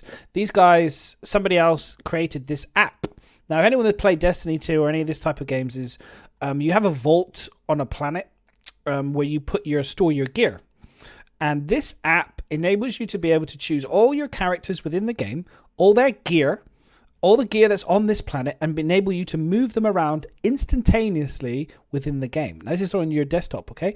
Now, I have on my phone a similar app, different people, not the same people, called Destiny Companion. And this links me in to... the Zach does exactly the same thing on my phone. Now, I was thinking about this and thinking of in terms of Spectrum's ability for the future through your phone. This for me is where I think the game really needs to kind of like get ahead and really excited. I hope from the mobile element of it is if we can potentially make this a living, breathing game, not just in the verse, but in our lives and through all times, where you can actually have it on your iPad, on your phone, where you can go into your cargo, move things around, and it's instantaneously, you can kind of engage through your phone, tablet, whatever you've got. I hope that they will do this and they'll enable it. I mean, people do this already and they're not even part of Bungie. So, Yeah, it's very exciting. Sorry, that's my pitch. I'm just pitching out there. No, I was going to say the same thing. It's just that I haven't seen this before. I didn't play Destiny 1, and obviously this has been talked about a lot with Spectrum about how it's going to integrate into the game. People have been asking for apps and like things for your tablet and your phone. And so this was like the first time I'd used this, and I was literally logged into my character in Destiny 2. I alt-tabbed to this website and dragged a gun across from one of my alts to my main character, and then you could just hear in the background the noise ping as I found a new gun. And so it was as instant as that, which was really surprising to me. Now I know obviously Star Citizen's not going to want you to transfer stuff magically from one place to another, but that does show you the ability that they've got to link external sources to the game resources. And so we did talk a little bit before about outposts and having your own outpost, controlling maybe the farms, you may well be able to remotely turn your power plant on and off on your farm or something like that. I don't know. It just opens up a lot of possibilities. And I think if a game's already doing that, then this looks really good for something that Star Citizen will be able to do in the future, I hope. And with Spectrum especially. Yeah, correct. The thing is, it'll be a part of the app, but it won't be instantaneous. What it'll do is create jobs for NPCs, players. Like if you wanted a ship, if you have a list of ships, you want a ship in a particular area because when you spawn in, you want that there. You could probably request that ship is delivered to that point. Yeah, it's not going to be a case of. Yeah, I'm not about we don't want instantaneous transfers, but I just mean that interaction, the fact that you can be able to manage stuff in game externally. Yeah, I think Madness did a good example that if you wanted a ship delivered to a spaceport that you're at, but you're logged off or at work, you could go on your app, order your ship, and it could take hours to be delivered. But by the time you get home, your ship's there at ArcCorp. Because an actual do you reckon has delivered it? Yeah, and then they'll probably make it so that ship could actually be attacked as well. So you could lose. They did talk about if we go back to that that funding goal, the $24 million funding. The whole transportation system. Yeah. Mm-hmm. Something was it in this that they said? They said you can travel via transport from system to system in Star Citizen, and even ship items like a ship you need moved to another hangar. So you will have the ability to transport items, ships, weapons, components, clothing, anything you wanted, but it will generate a mission for a player to pick up that item, which will be in a box or whatever, and then they will take it. Yes, that player can be attacked because it's a cargo mission. If they get attacked, the question is, where does that item that you have get lost? Do you have insurance on a coat? Well, that's good for the missions. I think also for I'm thinking as well we saw the insurance claim thing that they put up recently in terms of the wait times potentially. I know it's not fixed in stone, but they kind of give us a rough idea. Let's just say the Titan, it's 3 hours or whatever, and then you could speed it up to half an hour. By spending actual AUEC, which is fine. And you're coming home from work and you lost the ship, or you've had to go to work, or you want to play before you go to work, for example, then you die and your ship gets destroyed or whatever. You can get on your train, get on your phone, order a new one, and go to work knowing that ship is going to be, there when you get back. You don't have to get home and then wait another half an hour because you've already. One way to counter it being attacked could be that obviously if you order it in the safe manner, then it gets delivered. Then it takes a lot longer than say someone going there and flying it for you. Exactly. So that would counter it. So it's safer, you get it delivered, but you might be waiting double the amount, or pay more, whatever. The time. But because I think if you could get attacked unattended, I don't know, that starts getting really complicated, and it means is there a way to hire escorts to go with your package? I don't know. I think that might just get a bit too much.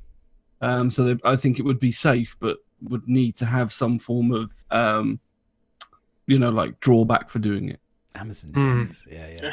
But I mean, like I just said, it's just because I was playing another game and I had it on my previously on my phone, and I just think the integration of Spectrum now that they talk about in terms of Spectrum being into the game, and I think the ability then to integrate Spectrum into phones and tablets and things just will take this game to the next level for me in terms of being that game where you can do all things. Because the reality is the app doesn't just, it's not just like just for your inventory. This is just for the one aspect. Oh, the one I was showing. Yeah, it's just one aspect. But the one on my phone is living, breathing, like engaging with other people, your guild, your org. It's like Spectrum basically, and that's why I was thinking, like, if Spectrum could be all of that inclusive through your phone, I think it will be amazing. I know it's going to be later on. I know we're talking. They've got to get the game. Well, no, first, it's a separate thing that's been developed. If it's with it being Spectrum, it's is it Turbulent that are doing that? Yes, so it could come quite. We've seen Spectrum actually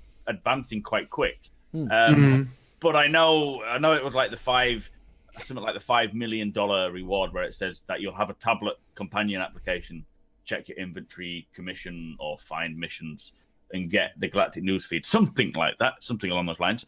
But yeah, so Turbulent are actually working apart from the game itself. So yeah, it could actually come a lot quicker than we think, or it could take longer. It depends. But Turbulent, with their Spectrum, they're actually integrating new and better patches as time goes on. So hopefully they could keep we'll it. get I think soon. the reality, I genuinely think what will happen and what happened in Destiny and what's happened in other apps for things is clever clogs like you and me, because we're so clever. But let's just say more like West, to be honest. Somebody like West, okay, will actually build an app that will do a very specific job, and it will be so brilliant that the guys that CRG will probably copy it or ask him to maybe integrate the tech into their Spectrum. That's usually what tends to happen, I find. And so hopefully if somebody will do something similar, they'll create a really clever piece of tech that will be very specific for a specific task, and it'll go from there. So yeah, anyway, it was just something to talk about. I think it's really cool. If anyone wants to add anything, feel free before we go on to the next topic. I need to get a beer. Go. Go get a beer. Got one. Thank you. Shall we move on? Because shall we move on? Do you want to move on to anything in particular, Ms? No.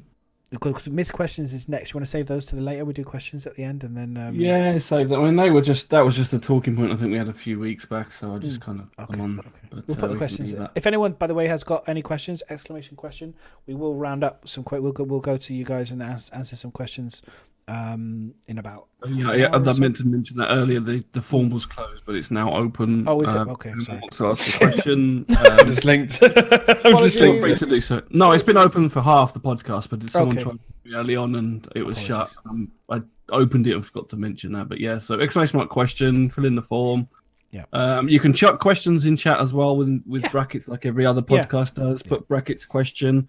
We'll try and pick them up if we can. Wait till more the end. We'll go into question time, and then you guys can just chuck a load of questions, and then we'll start to go through them and question time. Answer the best we can. So we'll move on to happy hour. Do you want to do happy hour and then ATV? Because happy hour was actually quite good. Mm-hmm. Happy hour was pretty decent. So we had. Let me bring up some. I just want to preload up some of the stuff. A little bit what we saw at CitizenCon, but for those that didn't go, it was. It was good. I'm just going to quickly just bring up a couple pictures because we saw, which I thought for me was the highlight was the. Which actually I do apologize, didn't get around to getting it, but was the installing of the power cell. So I'm going to bring up the video too. So I'm just going to load them all up. But the power cell I thought was interesting. Was there any highlights? Has everyone seen Happy Hour by the way here in the chat?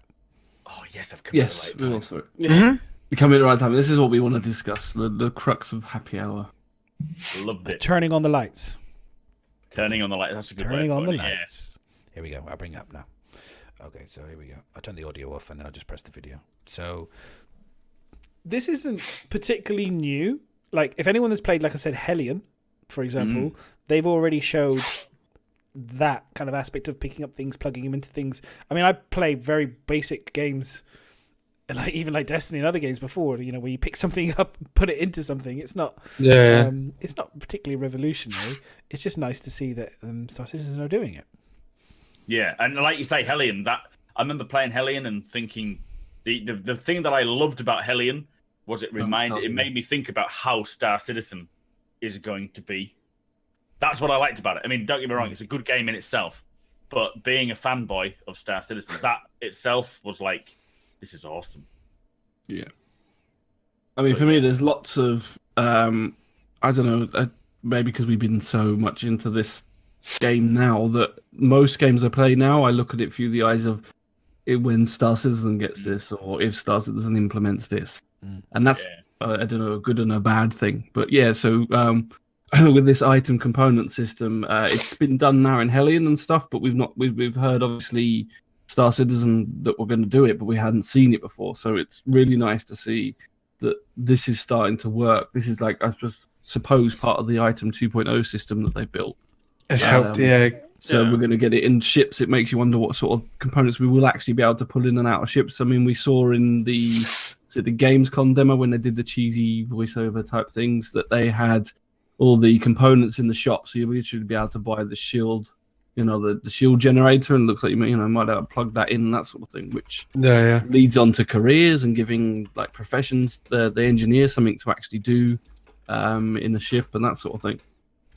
There is so much to this. Sorry, Miz, do you want to carry on? No, go on. That's fine. I was rambling on. I was just going to say, on the Hellion thing, I played with Mac, and one of the things we did is I was looking at the ship components going, oh, this is really nice. Look at this. You can pull ship components out, and it tells you how damaged they are. So I pulled out this fuse, and it turned off the oxygen in the ship, and we were both going, oh, it can't breathe. Like, put it back in, for God's sake. Yeah, it was like, stick the thing back in. So, put it back in, miserable. Put it back in. Put it in. No, take it out. Take it out. No, put it back in. I love take it out.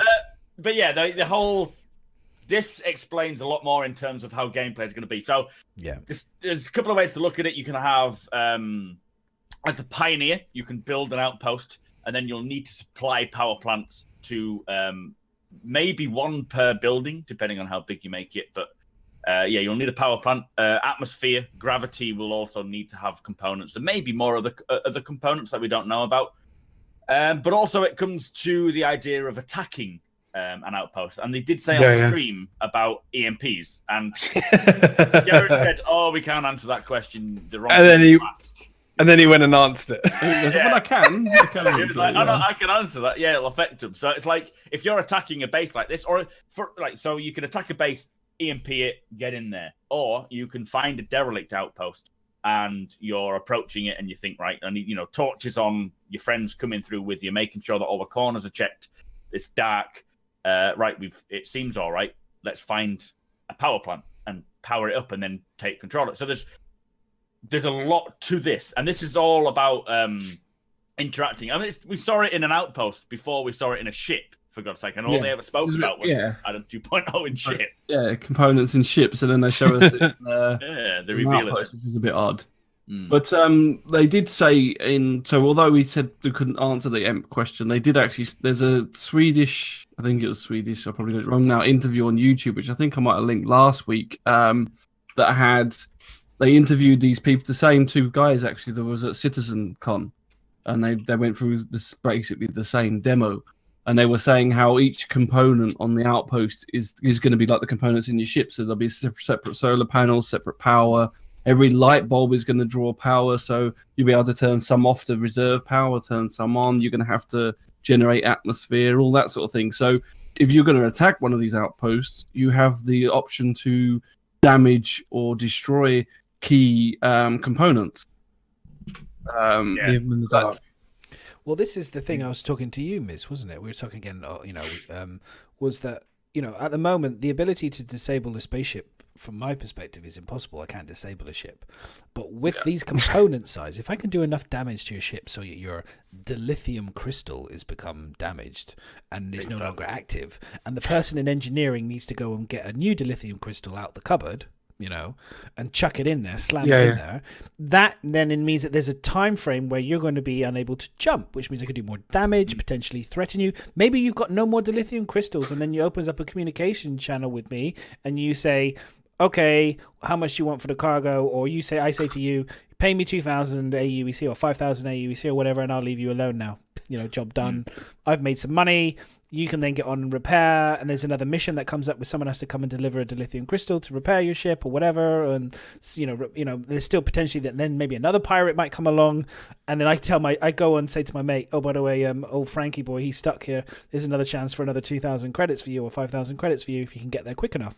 So because he's going to be stranded, so that I love the idea of this, and it enables somebody in the engineering now is panicking, trying to then fit to repair whilst you're being attacked. You're doing it for a reason, not just because it's the job that needs to be done. It's like, shit, we don't want to get attacked again, so quickly repair. Where's that fucking crystal? Yeah. Where's that thing? Where's that component? We need to change this. We need to power up. We need to, and it brings in all that, and then brings in the ability to have more improved component parts for your spaceship that then boost your shields, overdrives your shields potentially. If you're a really good engineer, you might be able to know exactly the amount of overdriving power maybe you can do, which I hope they do. You can kind of, if you're clever, you can balance and make it more fun. You can kind of dance over shields. So maybe you could have a size 4 shield, but if you're a really, really good engineer and you know what you're doing, you could make it a size bit closer to a size 5 because you can overclock it, like we do with our computers. You can overclock your shields or something. That would be kind of cool. Risks damaging. That would be. I'd love the idea of that sort of stuff. It helps the benefit of having a human. It's exciting. So no, you're right. That's the thing about having the human interaction. If it was an NPC, you wouldn't feel as too problematic. It's the fact that humans doing it. You're like, I want to better this person. I don't want to be caught out by this guy, and that's where the excitement comes in. And as a crew on board a ship being attacked by a pirate, you're going to be like, everyone's heart rate's going to go up. You're all going to be rushing around trying to do what you need to do, like trying to protect it, trying to, fit out the new. That's where the excitement of this game is. Yeah. You hit it right on the head there. It's the interaction between crewmates. It's player-driven missions. So you see a derelict ship, or a ship, sorry, that's no longer functioning. Yeah. You have an opportunity there to make some cash. As a pirate, you do that. So, and you, as the opposition of the pirate, you're going to try your best not to get caught out in that situation. And that's one game mechanic. And you talked Mark about being salvage. You want to do salvage, so you're potentially going to have like a big. I would say you're going to be carrying your ship will be potentially a ship of all sorts of odds and sods to repair broken down ships, to repair salvage ships potentially that you want to then bring up, restoration. You know what I mean? Sorry. Yes, if you. Yeah, go on. Someone else is going to speak. So. Sorry. I'm gonna go get you guys talk. I talk too much. Carry on. Welcome to the show, West. I'm really excited about this because this is kind of my area of expertise of just like engineering and different parts and pieces, and like talking about taking out a ship, and I'm an engineer and I have to find the dilithium crystal to get the ship back up and running. I'm just thinking of like, okay, this system's down. Can I run over to the shields and pull the capacitors on that and shove it into the jump drive to get it to just jump out of there real quick? Or, and being modular components, that might be something that we can do. And, or, maybe it doesn't have to be a size 3 power plant, but you can take a smaller one just to jump a couple thousand meters before you can repair it or anything like that. And I mean, this is really cool for me, like seeing how that system's working out and just all the new parts that they're adding into it. I think it's going to be a lot of fun, and I mean, it's going to create a lot more depth to combat, and I mean just any interactions in general. It's kind of like you've got combat and you've got everything else as well. So it kind of it's gameplay breeding gameplay. It's not just the sake of this is your mission, you do it, you're done. It's this is the gameplay. Oh, now we need to do that. Now we need to do that. Now that it's a whole network of gameplay interactions that then just span into an experience that as a player you don't generally get from a lot of games. Yes, like you were saying, Bio, things like like PUBG and that interaction with players and things gets when the first time I played PUBG, I was just my heart rate was beating away. I knew I was dying. My driving, and I was like, oh my god, Jesus! But the whole thing creates that, and then after the heart pounding, after the whole experience, you and your crewmates, if you've got out of that alive, you're going to be like, fuck me, that was incredible. Yeah. And And you'll have that kind of adrenaline, nervous, but you've enjoyed it. Yes, exactly. Yeah. Exciting stuff, and that's Mhm. it. All ties, and that's just the combat aspect mixed in with a bit of engineering, let alone cargo hauling. You know, the whole trying to plot your way out of that, trying to communicate with friends to say, "Come in and help me." You know, we need help, and communicating. And the whole game requires so much more to it. I mean, the whole component system is what's going to make the multi-crew give them something to actually do, which is what we've been waiting for ages. Because, I mean, obviously, if the turrets are a little bit better, we're going to have that to do. But other than that, these components, and they mentioned a bit with the EMP system, isn't it? I don't know if that article, if everybody's read that, but they said about What system? EMP system. The EMPs, the EMP pulse. Yeah. Fucking going. Fucking assholes. So they got the EMPs, and they set them off. And you can counter them by turning off your power. Or if you turn one of your power plants off, the other one will survive. And then, so that might be down to someone to go and replace the one that's broken. And that just adds a lot more for things for other people to do, not just the pilot. But also that's something we need to point out, is that just because something seems cool doesn't mean they'll do it. Because balance is always a thing. It's when it comes to the game, there's always got to be a counter to everything. So you can have something and you think, well, logically, it makes sense that I would be able to get around that. But they will nerf certain things just to make sure that it's balanced correctly, so that you're not just gotten it. No one will have the upper hand. It's all skill-based, is the point I'm trying to fucking make now. Oh, God. What? Madness is stuffing his face. What are you eating? A croissant. I don't think we want to know. A croissant. Croissant. Couldn't have been a better food type, you fucking pussy. Puns. Let me take a croissant. I thought It about was the only thing I could grab. I was looking around going, what is there to grab? And that's why everyone's calling him a little bit of fatness. A little bit of fatness, yeah. Nice. To be fair, honestly, I've said it before, like, I've put on so much weight streaming. It's just ridiculous. Yeah. No, Yeah, I love the fact that potentially, if you're on a javelin, you're going to have the captain of different departments. Finish your mouthful first, please. You're going to have... That's what I was trying to do without the microphone, but anyway. You're going to have, like, you know, you're going to have the chief engineer, you know, and he's going to be the one that's delegating to his crew, you know, especially on these big ships, you know, where potentially, I mean, you're going to have it. I can't imagine there's going to be a situation where it's just going to be one person on, maybe the smaller ones, but on these massive capital ships, it's going to be a real chain of command. It's going to be really interesting to see. Yeah. You know, you're going to have to be really efficient and good communication. And it's like I've said to many people, like that when you play this game, you cannot play it like any other game like you've played before. It's totally different. It's a new kind of game. You have to literally, it's going to bring that kind of role playing out in people that don't necessarily want to role play. It's going to make you role play. Yeah, you're going to be screaming, protect the shields, get the shields. Yeah. Actually, as we've got a guy in here called Chef, do you think there'll be a chef in the game as a job? Of course, yeah. Definitely. Is he going to be like Steven Seagal? Cuisine. Be like... Don't give him a knife, for God's sake. If it's going to be tour guiding, you know, it's going to be chefs. We'll come into bio for tour guiding. Yeah, definitely. It's going to be good. That would be kind of that would be quite a fun job. I think it sounds strange. Wait, I think that'd be kind of fun on a javelin. If I was going to do any job on the javelin, I think I would probably be the chef. That would be quite fun. They've spoken about, you know, having VIPs on, and when you look at the Starliner, if you read the Starliner deep dive about making someone to drink, I know this is going to cause a lot of annoyance in the community, but you have to make someone's drink correctly if or they may complain and cause annoyance on the Star.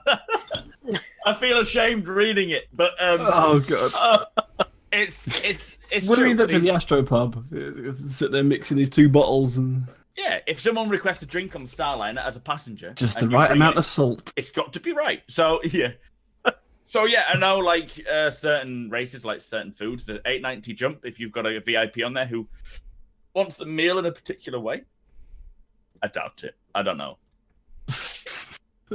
Maybe in a particular way. You put my sushi upside down.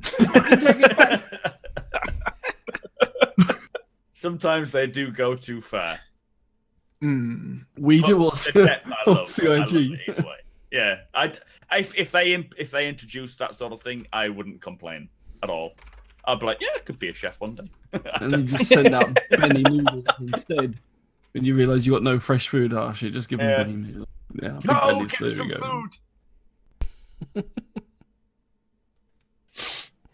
Well, I mean, Never know. wait, They already said different foods will give you different levels of like stamina buffs. So Yeah, there's going to be an true. element that people are going to require. So hang on. So different fast weapons. food's obviously going to gonna make be you really half- sluggish, unable to Make you move, fat. and hungry again Won't after be a like, few yeah, your minutes. cockpit after you've had a couple of big Bennies. You'll be like Oh, big bennies. You're going to be like A really bit like sluggy. GTA San Andreas, where you just eat so much that you get your character really fat, and then you're like, I'm just going to run everywhere from now on and swim everywhere.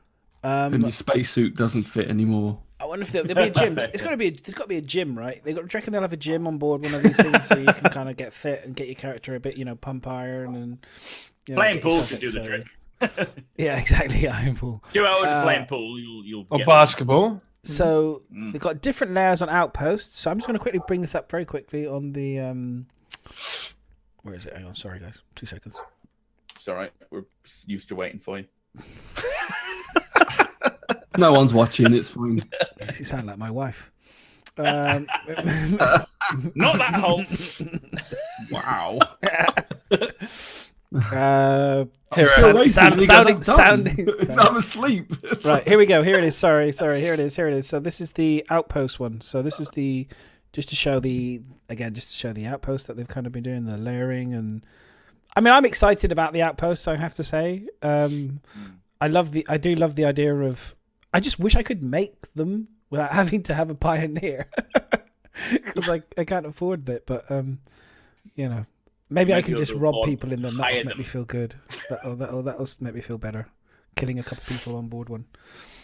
I'm assuming it will be cheaper to hire someone to build you an outpost than it would be to hire a pioneer, or would it be the other way around? I don't know. I'm really interested. What's it like in the real world?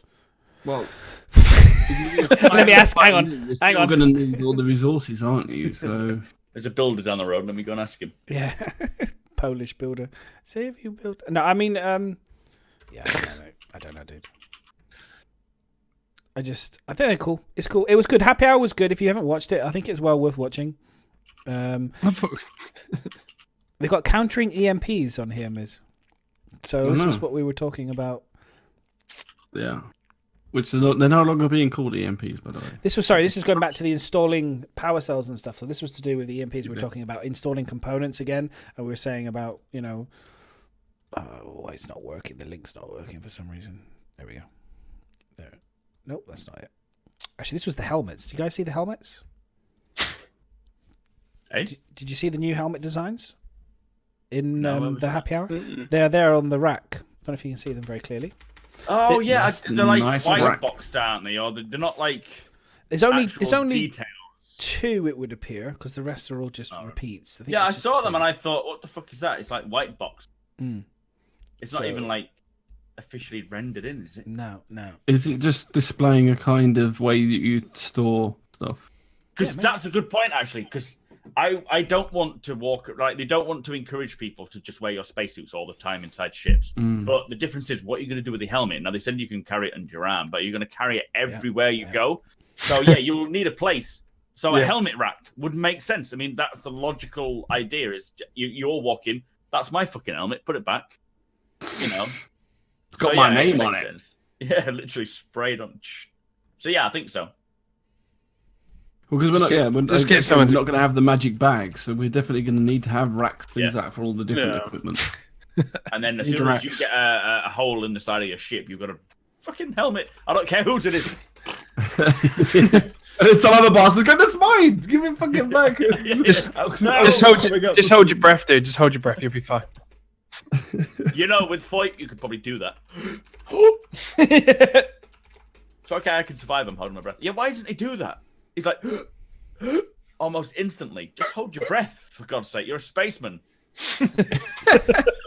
Have you been training for this? Hold your breath. I can't find it. This EMP one's not working for some reason.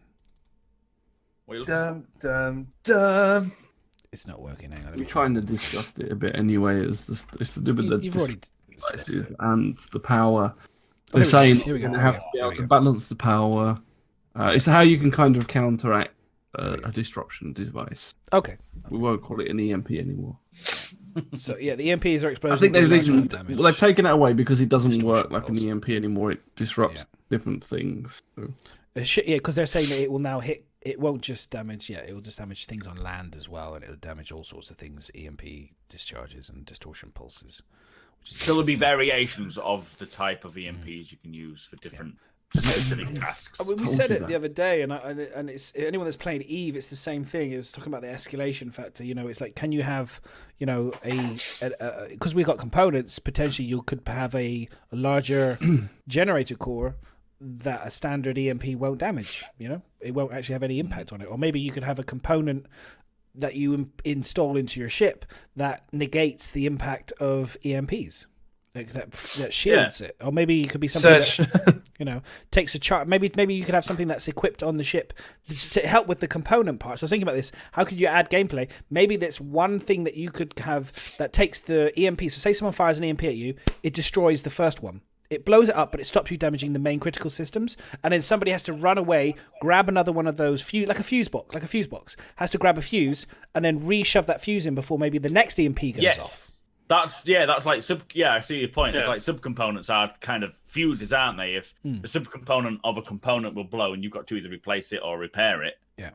But then if they hit that point, it will then bleed through the pipe system and then create damage elsewhere. Major damage elsewhere, yeah. Yeah, and maybe stay on top of subcomponents it. elsewhere. So the engineering is going to be a big mechanic to be able to play around with. That's cool. I hope so. I really do hope they do that, because it will make it really exciting for engineering and people and stuff. So yeah, definitely, Scotty, exactly. And I kind of, cunt. but I'm very. That's the physical kind of running around. I'm also very interested to see still for the multi-crewing how they're going to make those second seats interesting and doing stuff in there to make that interesting, because at the moment it's pretty boring. If you're in those other seats. The way I see that those extra seats working is you'll have a co-pilot which will assist the pilot in anything he needs. He'll say, "Oh, find me the link. Find me the link." That's me streaming. Finding the destination to here, or find me that link. But you'll also have communication, so someone will just be for communicating between other ships, people you come across. Then you'll have navigation, so someone who is dedicated to plotting the course for your journey. And if a complication comes up where you're like, okay, there's a lot of pirates down there, we can't go that way, the navigation guy will be like, right, I'll figure a different way around, but it'll take long. So the different seats will have their own gameplay, but I would have thought you will interlink one seat with multiple functions, because a communications officer may not have to create communication between ships all the time if you're in the middle of nowhere. But they've said like weapons specialist, someone who organizes the weapons, power to certain weapons. If no one using a turret, it doesn't need power. So put more of that power into the main weapons that you are using. You know, so the other seats will have their functions, but until those systems are implemented, there's no need. And that's the problem with ships at the moment. There's no multi-crew other than a turret, which fucking sucks. Okay, because we're ticking along quite nicely. I was going to go into ATV because we haven't hit ATV yet, but I'm just going to run. We'll do a very quick kind of, but good run over it. So I'm going to bring up some of the really cool highlights, I think, and then we'll talk about the really cool bits. So this is the Star Map Mobiglass system. So this is, Miz, do you want to talk about this one? Can you see it? Does it come up yet? Sorry, I'll push the live. He's going to work out what he can say and what he can't say. Pushing it live. There we go. I know, because here we go. What are you bringing up? Sorry, the Mobiglass one, the first one. Well, from what they showed in that video, it was just so they've. Well, it's not much to say other than it's obviously improving it, because they've divided it up, made it easier to navigate, so you can start tracking your missions, untracking them. I think they divided it so that you can look at missions you've completed. Obviously, if you abandon a mission, you'll be able to go back and it's got in your records, you know, that you've actually got rid of it and that. It's all just a good improvement in my opinion. It basically shows that they're taking feedback from like Evocati and things like that and implementing new designs, because I mean it's this sort of stuff, if it's not been in people's hands to test, like obviously it goes through their own personal testers, but we're the ones that do crazy things with stuff or stuff that's unexpected. And so, and then when we're using it all the time to track missions and to do stuff, we get the feedback going, well, this isn't practical. This is making my life harder or easier. So yeah, it's good to see that they're improving it really. But I can't really talk much more about it. No comment. I mean, for me, it just shows the level of detail. This Moby Glass is just going to be like the Pip-Boy in Fallout. You know, it really is going to be like your bestest friend in the whole wide world. Yeah, you know? like a mobile phone, isn't it? You always have it. It's going to do everything. And you feel naked without it. Yeah, it's going to get.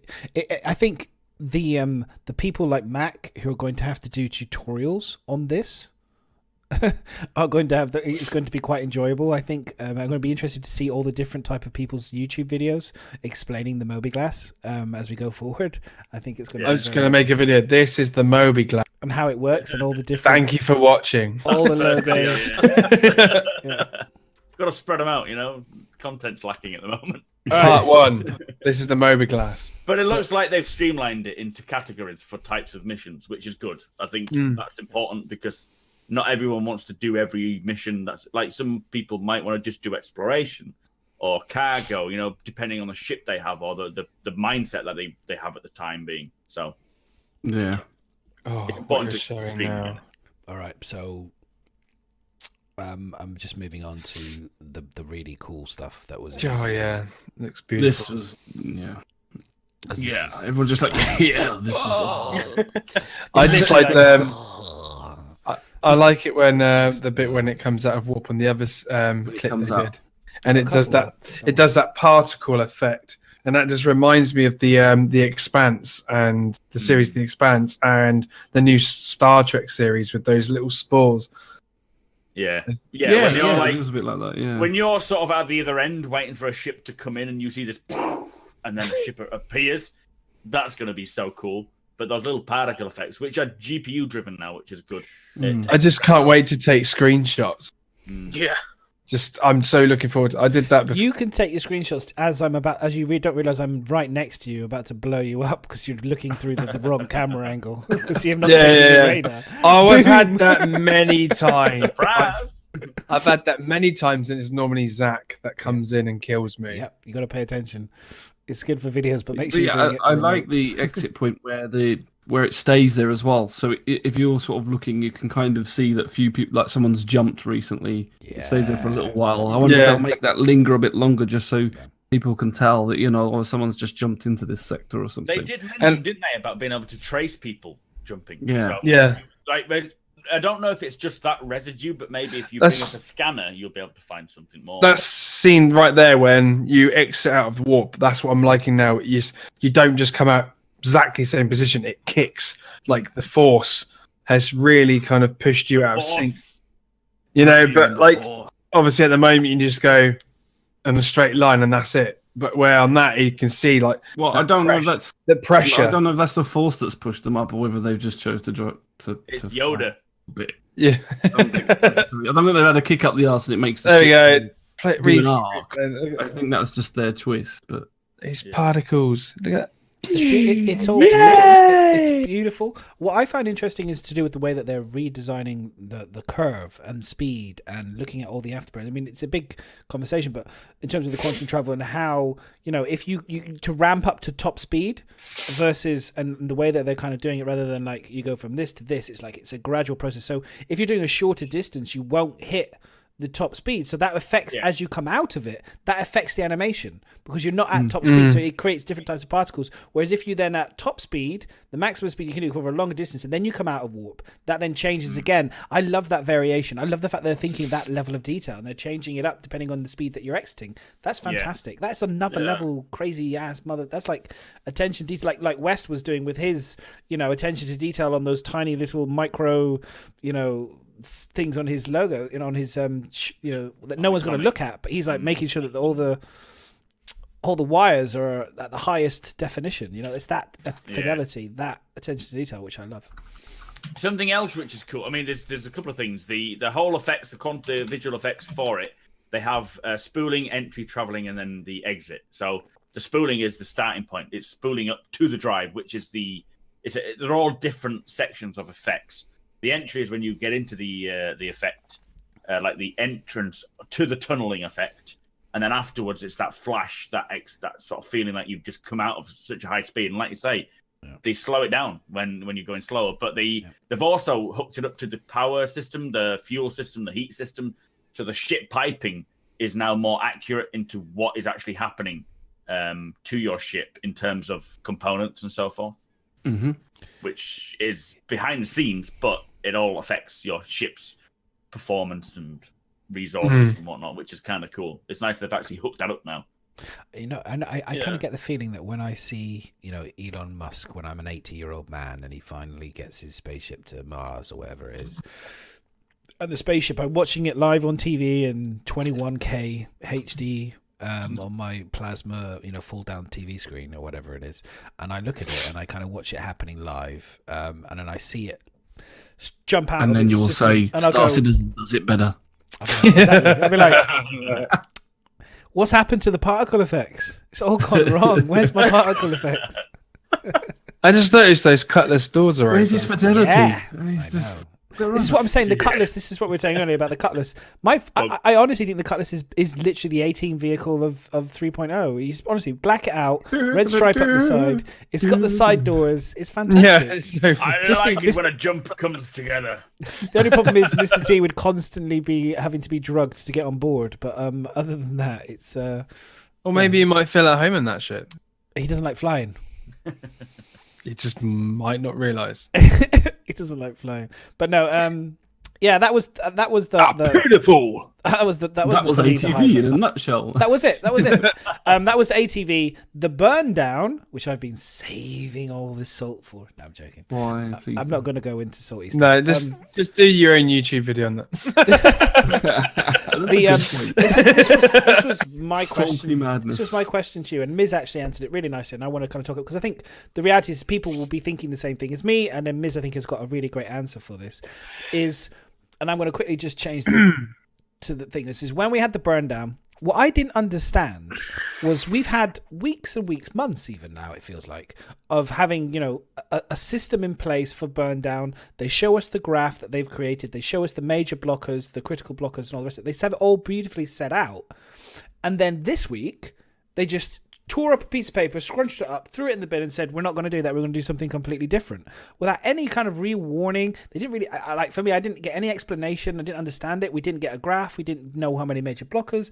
And I was left entirely confused by what was going on. And it wasn't until like other guys had actually done it. So I'm going to try and bring up, see if I've got any of the graphs and stuff. But it's confusing as fuck. I was like, so there was something, we just got an email, the weekly report or something, here it is, and there is a little mention in that about the fact that they've now updated it. But why? Like, it suddenly just changed. It was I don't know. Yeah, I think they thought that they wanted to give better information, and instead they've made it worse. Yeah, I've asked so many people what the fuck it means. So I think what it is they we've gone to tasks. It's bugs and tasks now. They were saying that earlier on they were showing the bugs per I think like we had very minimal bugs. It was like 10 bugs to do this week. Shopping, this wasn't or 20 bugs. Yeah, but it didn't say that, did it? It just said we had 10 bugs. And then what was happening was people are going, oh, fucking hell, 3.0 is close. 3.0 is really close. Oh, look, guys, it's going down. Oh, it's nearly finished. And then all of a sudden it jumps back up again. It goes, well, why is it back up? And I think that's why they decided to break up. It's like, hang on a minute. No, it's misleading. Everybody thinks it's closer than it actually is. We've actually got all these bugs to fix. Basically, the way it worked is Eva Cotti, the next release to Eva Cotti was shopping. They pretty much got close to finishing that. So they thought now we're no longer looking at separate builds for Eva Cotti. We're looking at now the overall development for till it goes to PTU. So basically the first wave of PTU, non-NDA. And they broke it now into sections that are holding it up from going into non-NDA PTU, which are broken into missions, mobiGlas performance, traversal, shopping, ships. Now, performance is an overall thing that's going to be continuous. It doesn't matter if it's for 3.0 or not. They need a certain standard for for the PTU. But the way it is now, it's broken into bugs and tasks. Bugs are the issues that are problems popping up. Tasks are things they still need to implement. And there's nothing to say that those tasks are going to create more bugs or reduce more. It's. I honestly, I was like, I agree with Miz. It was right. You're right. It is actually more sensitive. This is the way they should have done it in the first place to a degree. But I think they probably would have terrified the community because it would have been like 3,000 total issues. Yes. Whatever. What's different as well is normally with an Evocati patch is we just get the patch, test it, and it's released. This is the first time they've broken the patch up into, even though it's all been released to us, we're being told to focus on things, and that's where you see these are different focus points. Yeah. And that's the first time that this has happened. So there's bugs everywhere, everything's broken, but they want you to hone in on one, get that bugs and tasks down, move on to the next one, and so and move through them. So this is kind of like why it's been split up. This is new for everybody. This isn't what we've done before. Before we've just been given the build, been told to test it, and this is partly what goes back to what Chris Roberts was saying with too much content, waiting so long for it. He chose to put so much stuff all into one patch. Yeah, this is so much. And I said this a long time ago that because there's so much in this now, when we get hit to Evocati, I said it's going to take forever for us to test it because there's so many different sections for us to test. It's not just like, oh, we've just released shopping for you all, go and test shopping. It's literally, that's why they've had to break it down, because you couldn't get detailed bug reports. If one of us is checking shopping, another one is on the moon miles away picking up some cargo. Like they need to kind of focus on certain areas, and so that's why it's done this way. The charts that they've released like this week, the percentage thing is pointless. Okay, it makes no sense to. I mean, as far as I can tell when I read it, they basically split the bugs and the tasks up, and then that makes 100%. But yeah, it's not like it's close to complete. It's just saying this is we've only got 100% of bugs to do, but this one we've got 50% bugs and 50% target. Whatever the other one was now.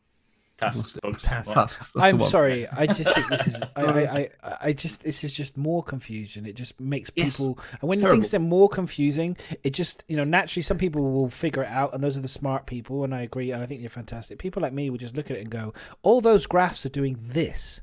I want to see graphs doing this." Do you know what I mean? I agree. 100%. You know what I mean?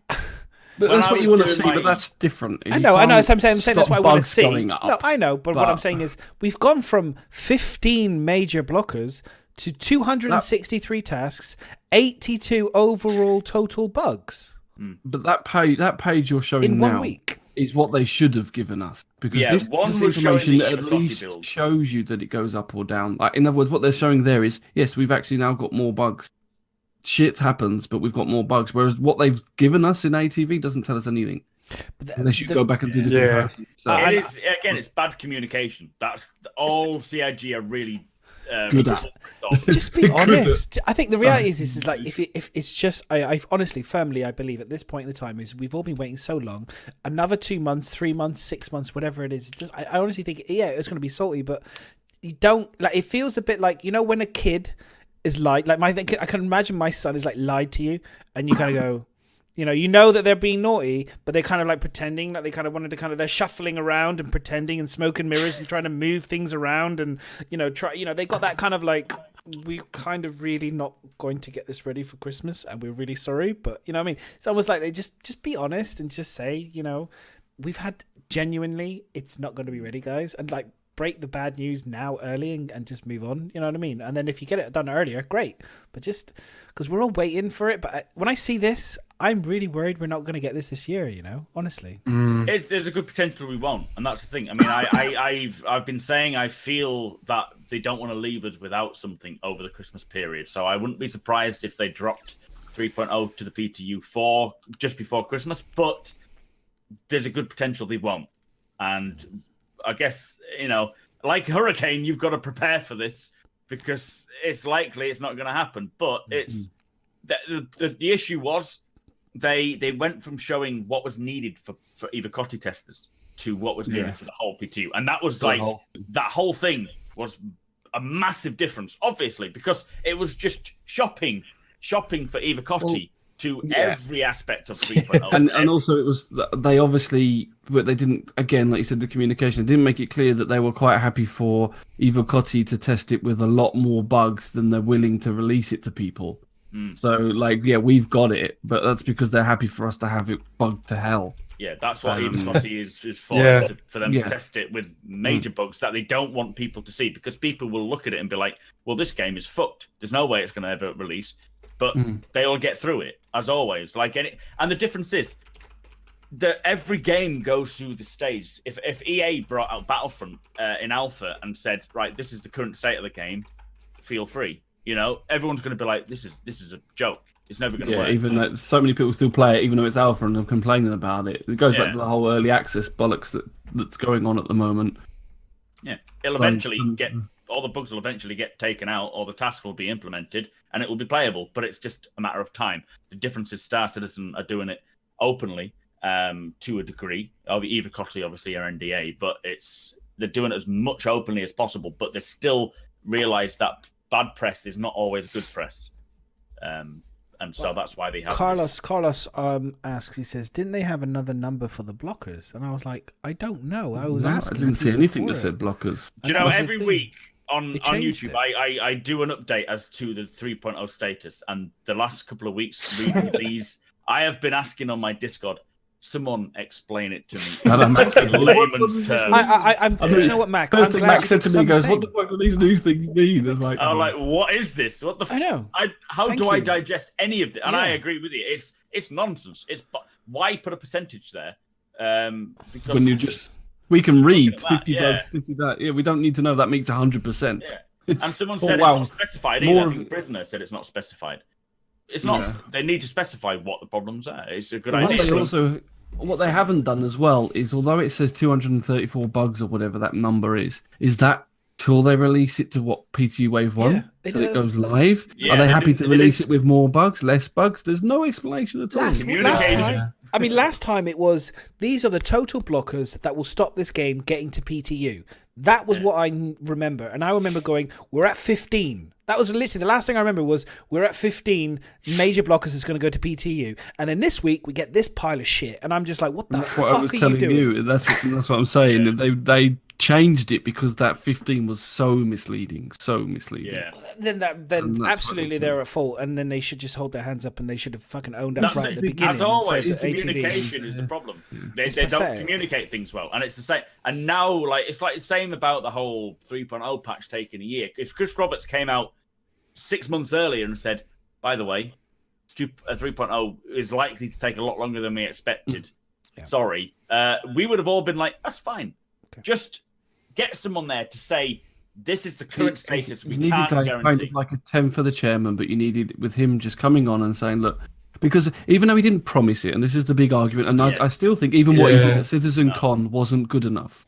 Right? Okay, so I'm glad he addressed it, and that's good. But I didn't think it was good enough because he didn't promise, and we all get that. We all, you can worm your way out of legal wise of what you actually said, and we know that. But you gave the impression that it was going to be out the year before. We all lived on that impression. Now, we know it wasn't a promise, and we're not arguing that finer point, but just at least come and say, look, guys, I've added a shit ton more features to 3.0. I've completely changed the scape and the goal of it.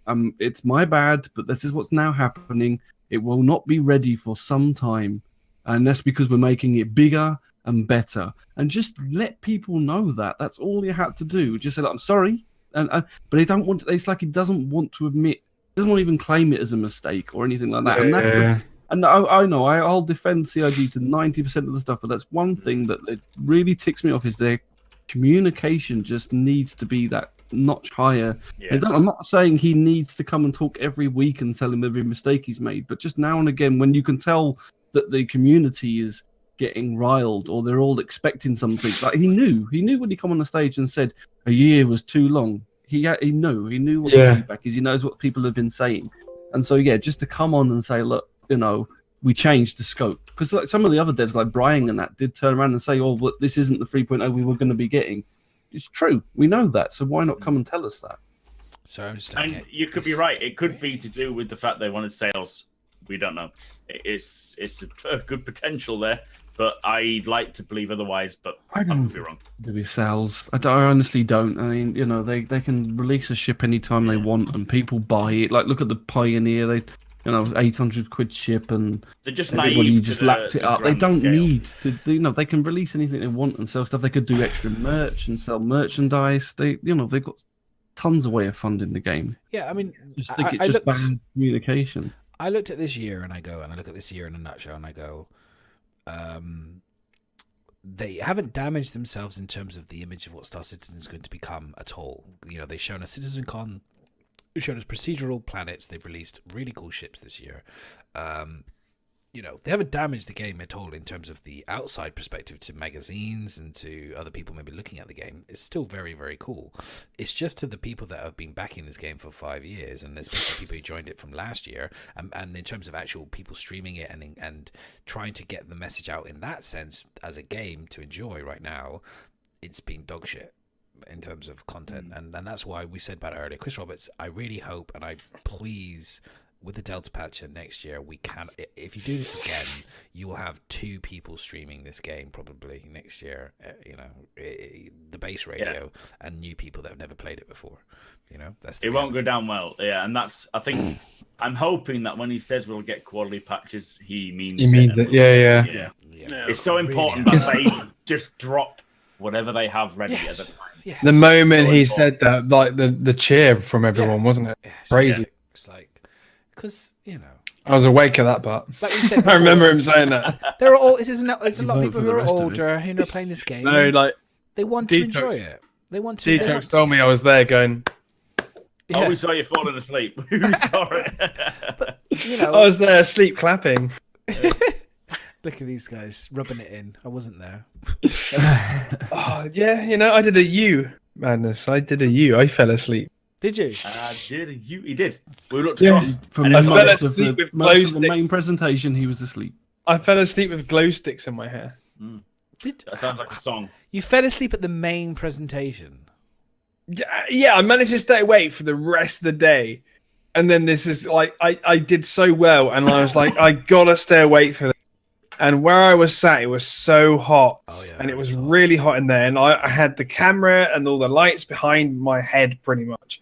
And Detox, he's even saying he was struggling, and it was just pure heat. And I was just like struggling, and I just remember seeing flashes of the aurora going through. And I watched it now, and I was like, yeah, this is amazing. I wish I was awake for it, but yeah, it's crazy, man. I had blessed Detox. I had him poking me, saying, "Wake up! You want to watch this? Wake up!" Okay, so sorry, I'm just reading because Carlos just answered. So Carlos is kind of cool. He's my new best friend right now. He says here that the 15 blockers were part of going to Evocati. It was not part of we knew that. PTU. Okay, fine. I hold my hands up if I was misinformed. That's just my understanding. Yeah, that was always. It did say to Evocati. Yeah, which is weird though because they're already in Evocati. But that's where I think I got confused because I think once it was in Evocati, I was like, well, why are we still talking about Evocati? Did we that didn't get make it any since it sense. jumped to anyway? Yeah. Yeah, because it's only like you've had Evocati. You've had it for a month, and I'm talking about last week. You know what I mean? So that's where I was confused. We haven't had it a month, but yeah, You have. not been a month, has it? Yeah, What's that? It's been a month. You had it on the. I've looked at the if you go onto Star Citizen, if you go onto when they announced that it was on the 7th. It was on the 9th of last month. Evocati got 3.0. Okay. I believe round about that time, between the 7th and the 9th, something around that time. That was when you guys had it. So you've had it for about a Time month goes now. Far too fast. Yeah, I know. And so that's why when I was saying last week, if they're talking about 15 blockers, why the hell are they doing 15 blockers for Evocati? You guys have already... that's why I got a bit confused. I was expecting... I'm sure they were talking about it being 15 blockers for going live to PTU rather than to Evocati, but fine. If you say it's otherwise, I'll go with you. And then he says something about looking on YouTube and there was nowhere specified. So again, it's that whole just vagueness that's just... Yeah, we just don't know what's going on now. There are about 10 summaries on ATV on YouTube. All we know is, Yeah. all that really shows you is it's buggy as fuck, and they've got lots of tasks to do. That's what it shows you. Yeah. So that's really Well, the but what's information interesting is the performance is down. Traversal is down. But Yeah, performance, and I was like, because it's down. these are things that have been told to focus on. Yeah. So the things that have been focusing on are going down, Missions which is what you want. is 82, which makes sense because they need to really do a good job on missions. Moby Glass, brand new. Is up high. Shopping, kiosks, bugs. Interesting that there's no tasks on shopping. It's just bugs. Yeah, all the tasks are in for that. It's just the bugs that are now related. Yeah. And then, Yeah. but they said that, and then they turn around and show the bit on ATV where he's saying this shopping cart isn't big enough, the screen isn't big enough, we need it bigger. And I'm thinking, well, that's a task, That's not a a task. bug. I'm guessing they've done it already. Yeah, maybe. You know. Yeah, so someone did say that afterwards in chat that, well, maybe that was pre-recorded before the actual Well, bug you list. notice when they do the Yeah, burn so- down on ATV Yeah, compared that. to the production schedule, there is a big difference in what's happened, and it's because in those few days, like 2 days or 1 day, it's multiple days. They've completed a new tasks and then updated it. What I do like the idea of is the feature. This is a new one, feature request, or requested feature for ships and vehicles. Yeah, like yeah. Greenline. That's weird because Chris Roberts talked about, didn't he do that famous with the one with the people like highlighted in black and white where he says we only want to know people that are telling us bugs. We don't want Bugs, any suggestions. Is kind of not what we want. We need Which bugs. means And it's then him. featured request is added. I was just like, is that from us, from Evocati, or is that from him and from his team? I'm curious. I'd love to know. One. Now, is that the reclaimer? Probably not. You're desperate for that reclaim. I am so desperate. But anyway, I think we'll call it there. I'm just super confused. I think hopefully they will. Someone will clear it up, maybe through Spectrum on some message or something. I think West Sage has got the answer. He's looking like someone that knows it all. West Sage. I have no clue. I'm just as confused. Carlos It makes kind no of knows. sense. It's bad. It's old school. I thought we got past all this shit, to be honest, with CIG, but no, we've just gone right back to, like I said, this feels, the last thing I want to say, it's like my missus when she moves the furniture around to make it feel like it's a different thing. Because it's just like that. It's literally You're in a new house once you do that. My mom does moving that this as shit well. around to make you think Look at that it's kind of smoke furniture and just mirrors, moving. smoke and mirrors, smoke and mirrors. And I hate it because it makes the sharks swim a little bit faster around the game and get all excited. That's what I hate about it. Just be clean and just clear, and just say at the beginning of ATV. You just don't know whether they are intendingly trying to, like you say, smoke and mirrors, or whether they just like clueless. How Yeah, they're well, giving it makes me worried. It makes the hairs, like, on the Star Trek where that guy has that danger thing that sticks out the back of his freaking head. I kind of get worried when I see this shit going on and it's nonsense, and I go, hang on a minute, we've suddenly changed the whole system of how you're Yeah, you kind presenting of think burn you down. think that they can create quantum travel jumps to the finest degree of math, but yet they can't make something quite clear on a fucking plan. So yeah, Well, that's it. They're probably like trying to overcomplicate it. So Yeah, space sharks. they do need a more simple way of Space doing it. England. Space sharks and whales. That would be good. Space sharks would be quite funny, actually. Right. Okay. So questions. Let's do questions. Unless anyone wants to add anything else. Question? I No. think that's it. Let's bust in some questions. So people want to ask any questions, put them in questions in chat. We'll try and get through them over the next 20 minutes or 10 minutes or however long how many questions we've got. As we get more and more people, as the channel's getting more popular, we'll probably grow the question section of the show. When we started out doing the And show, just obviously, skip ATV. well, yeah, as the show's gaining popularity and you guys are coming and enjoying the show with us, which I really appreciate. We all appreciate you coming to hang out with us. I just said there's nothing else on at the moment. That's Yeah, that's probably what it is. But we still appreciate you guys coming. The question section was always quite small, but as obviously it grows, we'll adjust the show accordingly. So, saying that, we probably got 2 questions. Go for it, Ms. Me? Okay. Yeah, you Well, love the reading. first one, I've already deleted one because it was from Dipshit. Okay. This one's a troll one as well. I'll just ignore that. From Brian Chambers. Haha. clever guy that came out with that. We're a big fan of yours, Brian. Thanks for that question. Thanks, buddy. Okay, so the next one, Mega asks, Brian's Brian too. I'm thinking of buying a Terrapin in the sale, but already have a Cutlass. Is it a waste of my money because of the Cutlass rework? I'd say that. I think They're two different ships to do two different roles. So depending on what role you want to play, will depend on what ship is best suited. The Terrapin is more of an explorer than the Cutlass. Terrapin's a very small explorer as well, isn't it? It's like and it's got really good. It's like It's got really good. Crew? I don't know. It's got really good scanning ability. Isn't it 3? Yeah, but that's what I'm saying. I think it's a max of 2. Yeah. Okay. There you go. West knows he's a ship man. Yeah, I have a Terrapin too, so.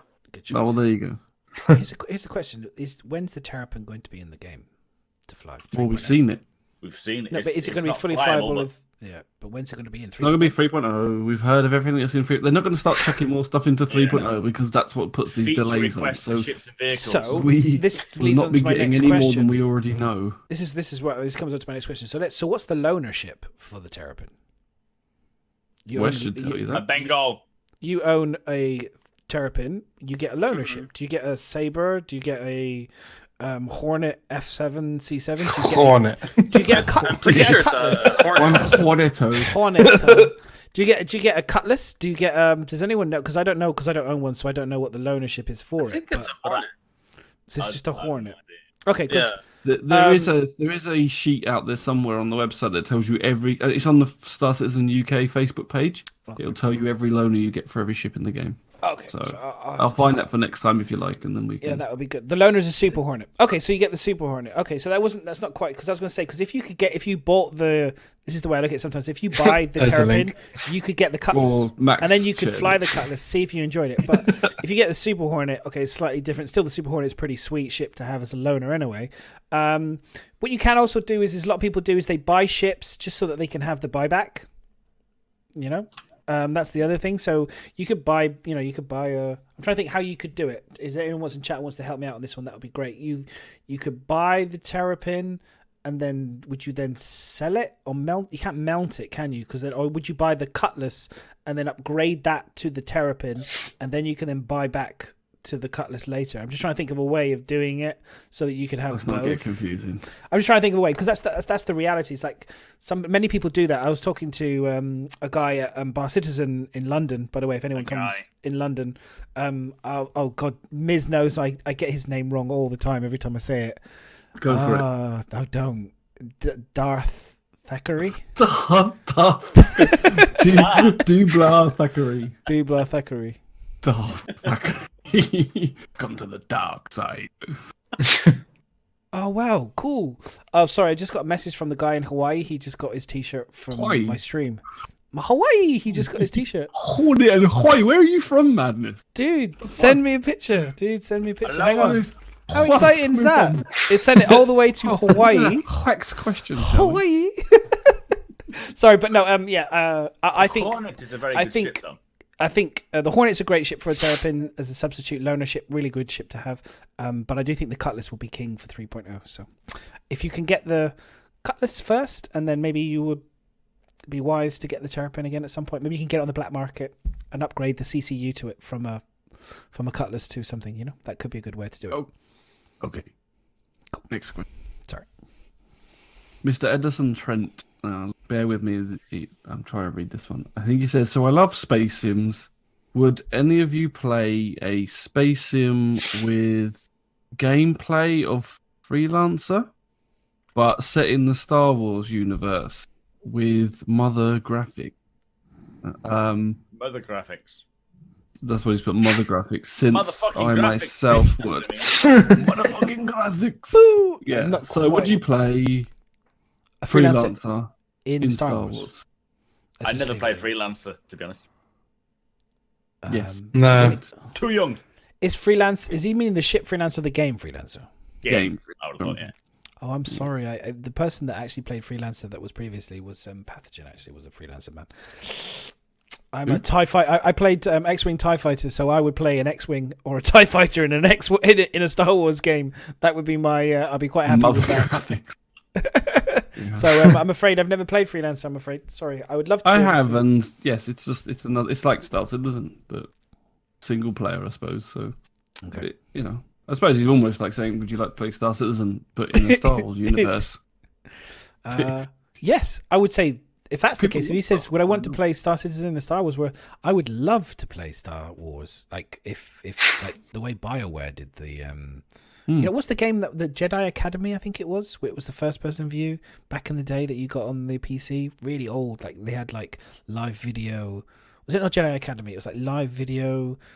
It was really old, but it was fantastic. You could do chain lightning, and you had the lightsaber in the front. And oh my god, you guys, I'm showing my age here, but it was one of the best Star Wars like stories and games before BioWare got it for Knights of the Old Republic.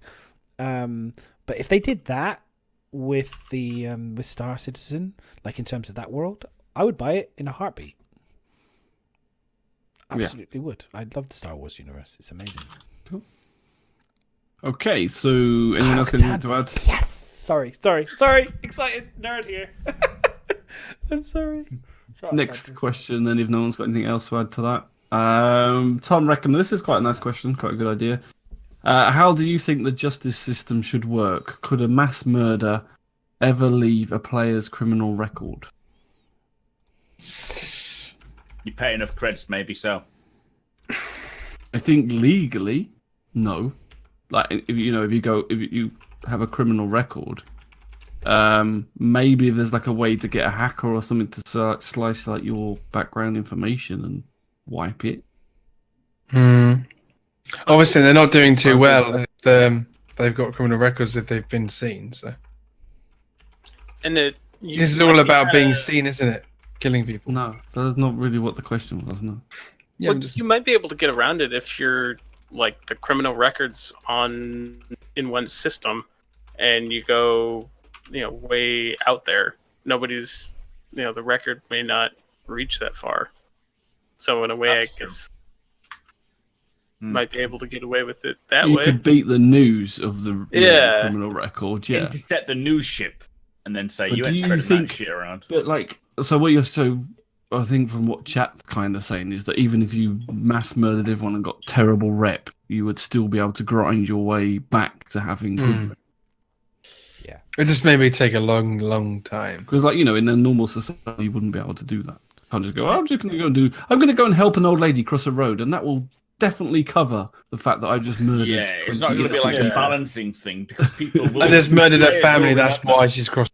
I think you're missing. I think for me, you're kind of missing in the way I look at it is my rep could be really bad. I'm a bad person. I kill lots of Probably is. people. I steal people, and I rip. I murder them. You and steal stuff. people. I steal people, stick them in my Cutlass Blue. Hey mate, that's what my Cutlass Blue is all about. It's a prison ship. It's for bounty hunting and stealing people. Steal people. That's my Don't reputation. you bounty hunt me, boy. My reputation will be good in that. Hopefully, I mean, I'll try and be good at it, but I'll try and be the best I can be anyway. But my reputation in being that side will be bad. So that will lead a whole opportunity for stories and gameplay and all of that side. And then I'll create, if I want to, another alt or another character of the 3 or 4 that we're allowed to build. And that one will do all the good side of things. And I'll get both sides of the world that I want to. So You're if I'm one in a of good those mood, people. You're one of those people. Can't stand by their own actions. I will be 100% I'm bad a good or player when it gets 100% too hard for you. So we're going along with a nice innocent player that's also goody two shoes. For sure, absolutely. I don't can just want to. imagine Bio's Tinder account. Hi, I'm Bio. Good pilot. I steal people. Take me or leave me. It's up to you. If it's a lucky day, I may steal you. Never see you again. I'll I'm steal your 19. hearts. West, have you got anything to? Oh, you said about them getting further away, didn't you? Okay. Anyone Yeah. else? Anything they want to add to that? I'm good. Nah, mate. I mean, this is something that'd be quite a nice one to go back to because I think when we learn a little bit more about the justice system and stuff, we could probably have a. Justice system, good- Red Dwarf. Justice. It's gonna League. be something that requires a lot of balance as well. So people will need to create crimes in order to counter them, and they'll. Yeah, but just because madness wants to stay on the side of being a criminal, like how we have it now, some people do want to be innocent, so they may do something bad and you think, oh shit, I need to balance that rep. So it's not everybody wants to stay as a bad guy. So that's what I suppose. No. I'm not You dismissing could it. serve your can time do it in if you want prison, to. and then you would be. I mean, I might mass murder a whole been fine. ship of people because I fly badly. It's not my fault. Stole your sweet roll.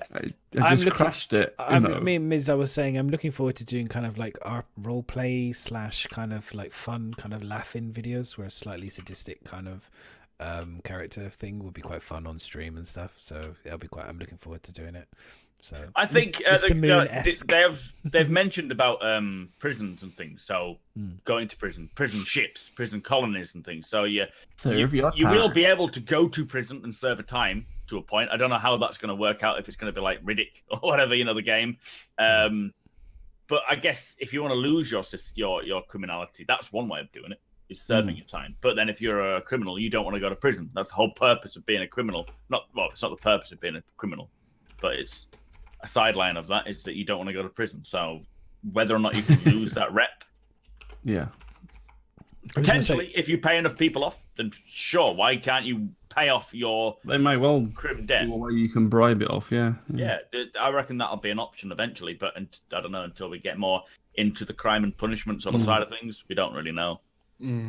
Gunduck, by the way, if your internet has got the loading wheel, just make sure you open your window, make sure there's not a British BT open reach guys decided to come over to America sitting out front of your house trying to like fiddle with your internet wires, because that could be a thing. They do like to get everywhere. They like to get everywhere, these BT British open reach guys. It's when you shine a torch on them and they go, "Oh, he's found me." Yeah, exactly. Slightly shuffle away. Yeah, no, for sure. If you don't, that's a joke from earlier, dude. So if you do, like, what the fuck is he talking about? Yeah, if you've got a problem with the internet, Alt F4, that'll all sort it out. Don't worry about it. Next question. Okay, next question is from Joe's Got More, and this is going to be one of those. Okay. What, in your opinion, is the next most important mechanic and your most desired mechanic after 3.0? This kind of question is a good question, but it's kind of like we haven't even got 3.0 yet. That's the problem with that question. What I'm most excited for 3.0, was it? And after? After 3.0. After 3.0. Salvage, I think. Salvage is going to be something I'm interested in seeing. Mining. West? It's not really like a... I'm really excited to see the actual like jump points and the jump point like mechanics and getting out of the systems. I think that's going to be really cool, but also ways off. That's 4.0. Yeah. Madness. I've said it a few times. For me, my biggest, I think the more netcode, people to pew pew. The netcode, yeah, that would be nice. The netcode, obviously, which they seem to be doing big steps on, so that's really good. But for me, it's the AI, the crowd simulations. It's the ability to make this game feel like a living, breathing world. So it's the AI, it's the subsumption. It's that kind of. That part for me is the biggest kind of. I want to see the mechanics. I want to see that whole bit that's missing from this game at the moment. We've got beautiful ships. We get in them. We fly around. It's not enough. I want to see the world breathing, living. That I'm engaging. All that stuff. So, yeah, that's what I want. And these answers are coming from the idea that the netcode is already sorted and done. That's the way I see this question, is that we already have. Yeah, we've already got the Delta patcher. If otherwise, I would have said the Delta patcher back in the day. So, we've got the Delta patcher. We know it's coming. So, that was before. Cool. So, yeah. Next question is from W. Really good name there, Mr. W. Will it be easier to get groups in an instance when 3.0 arrives? Yes. And yeah. I wait and see. I'm not convinced just yet. NDA. I'm not convinced yet. But unless Miz will tell me later. No one can really answer that here legally, so we'll move on for that one. Because those that not playing either party don't know, and those that can't say. So. I would imagine it. I imagine it. I mean, you can clearly tell from my rant earlier that I have no idea. So hopefully, it will be improved. I hope so. It has to. Okay, next question is from Edison Trent again, and he says, "What is your guys' view on the number limited ships person? I think it's bullshit that ships like the 890 jump. This is what you was on about, man. Is basically limited ships. The price themselves will keep them rare.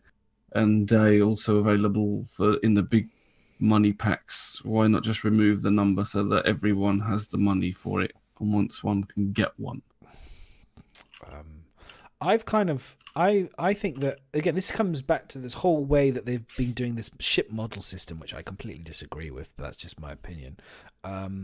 I think that keeping the ships rare and limited is fine. I don't have a problem with it financially. I also think they can do that within the verse. So you have to do very complicated missions to earn the ships, and they can be incredibly expensive within the verse as well, requiring huge amounts of effort in order to earn some of these rare ships. And maybe you have to do specific things, and you have to do specific mission things. You have to do Squadron 42, and you have to do it a specific way, and you have to win something and earn something, and if you don't do it, you don't get a task. Like in Final Fantasy VII, I remember my mate, I completed the game, and my mate, and I said, I'm really finding it hard to kill the boss. He's like, oh, did you get the sword? I was like, what are you talking about? He's like, oh, didn't you get the crystal from so-and-so when you went to do so-and-so and do this? I was like, no. I was like, oh, so I got to play the whole game again to go and get it. I love the idea of that rarity, and you have to specifically do things. I like them making it challenging and difficult, and so that's how I would do it. But I just hate the current system where it's pretending to make things rare when they really aren't going to be rare. I just hate that. I'm with Nubafire on that one. So, okay. West, that was my explanation. Yeah, I'm kind of on the same page. I don't really see why that needs to be done, and I don't know. I just don't understand why we're doing that. It makes no difference to me because I can't afford them either way. So they do what they like with these limited ships. Yeah, and make them Anything limited. bad? No, okay.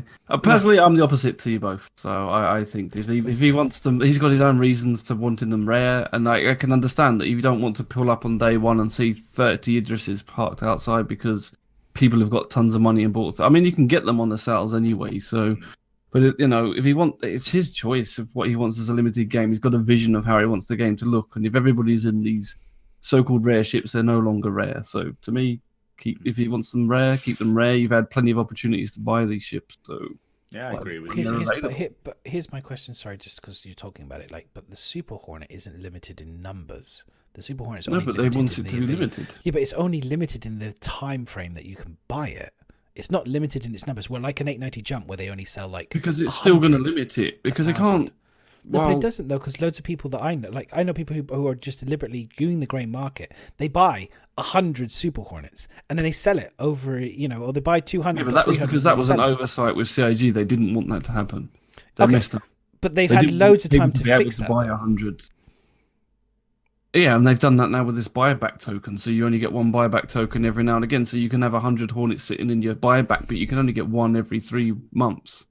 But can't sell hundreds. But you can sell them to whoever. I think it's 1 every 3 months. You can't sell tons of them. So unless you've actually physically got loads. But that's my point. Is that people physically they don't. It's not like they're buying just the tokens. They're actually many people don't buy they physically have bought the ships and then they sell the ships. That's what they were lucky to do. But it's still limiting the numbers because it's not open up to everybody, and not everybody trusts the grey market. Anyway, we've got different opinions, and I'm just saying it's his idea that he wants it to be limited, and you could argue why a Hornet next to a glaive or something. So I don't know. I agree with you on the numbers. I think if they did really honestly, they could have made the Super Hornet number based, and I think it would have been fine then. Probably because the Super Hornet, when it first comes out, there wasn't that sort of idea of limiting it with numbers. That came later, and then maybe they wished they could have done. It might be something that we should have sold that with a limited amount of numbers.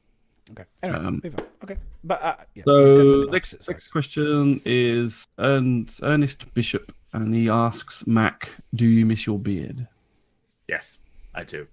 It was a bit of a strange transition when you get like extra beer dripping down there after you miss your mouth, and you're like, "Oh shit, an extra bit." That was nice, but yeah, it's. Even now, when I drink a pint, like from a pint glass, I go to try and wipe the froth away, and it's not there. But it's coming back. I might grow it back. I might just leave it stubbly. I don't know yet. We'll see. I've never been able to grow a beard, Max, so I don't know that loss just yet.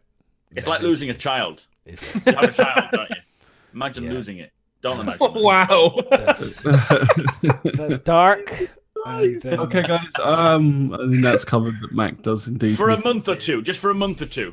Like, It's just a month. Imagine he'll that, come isn't it? back. It's just a case of, oh, he'll come back again. So your child's wandered on. You know he's quite okay. He'll come back again. Different kind of feeling, I expect. Somebody hand me my a God. spade. Maybe not quite the same. Anyway, so this is a good question to end on. I've closed the form. We're well over time, so we're going shit, to end we on are. this one. Oh my god. And we're going to go around for everybody. So all 5 of you. Sorry, this is by Bangarang, and he says all 5 of you decide to fly your insert ship here from Sol to Terra. Which one of you is most likely to not make it, and give a reason? Keep up the good work. Who's not going to make it? I won't make it because Miz will be on board and something will shitty will happen. Depends I'll who's be flying. the only one who will make it because I'll pirate all. It depends keep on who's dreaming there, flying. Mr. Pirate. Keep dreaming. It depends who's flying.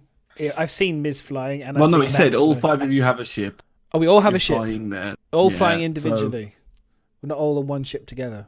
I might not make it because I get distracted by some shiny things and then be like, ooh, fuck that. Yeah, I'm with you, Mac. I don't think I'd make it. I'm the same. I'm so my school report from a child to now has always read easily distracted. That was literally same, my school yeah. report. Easy. Like I would be in math class and the teacher I would just be like looking out the window, checking out the hot Madness, girls.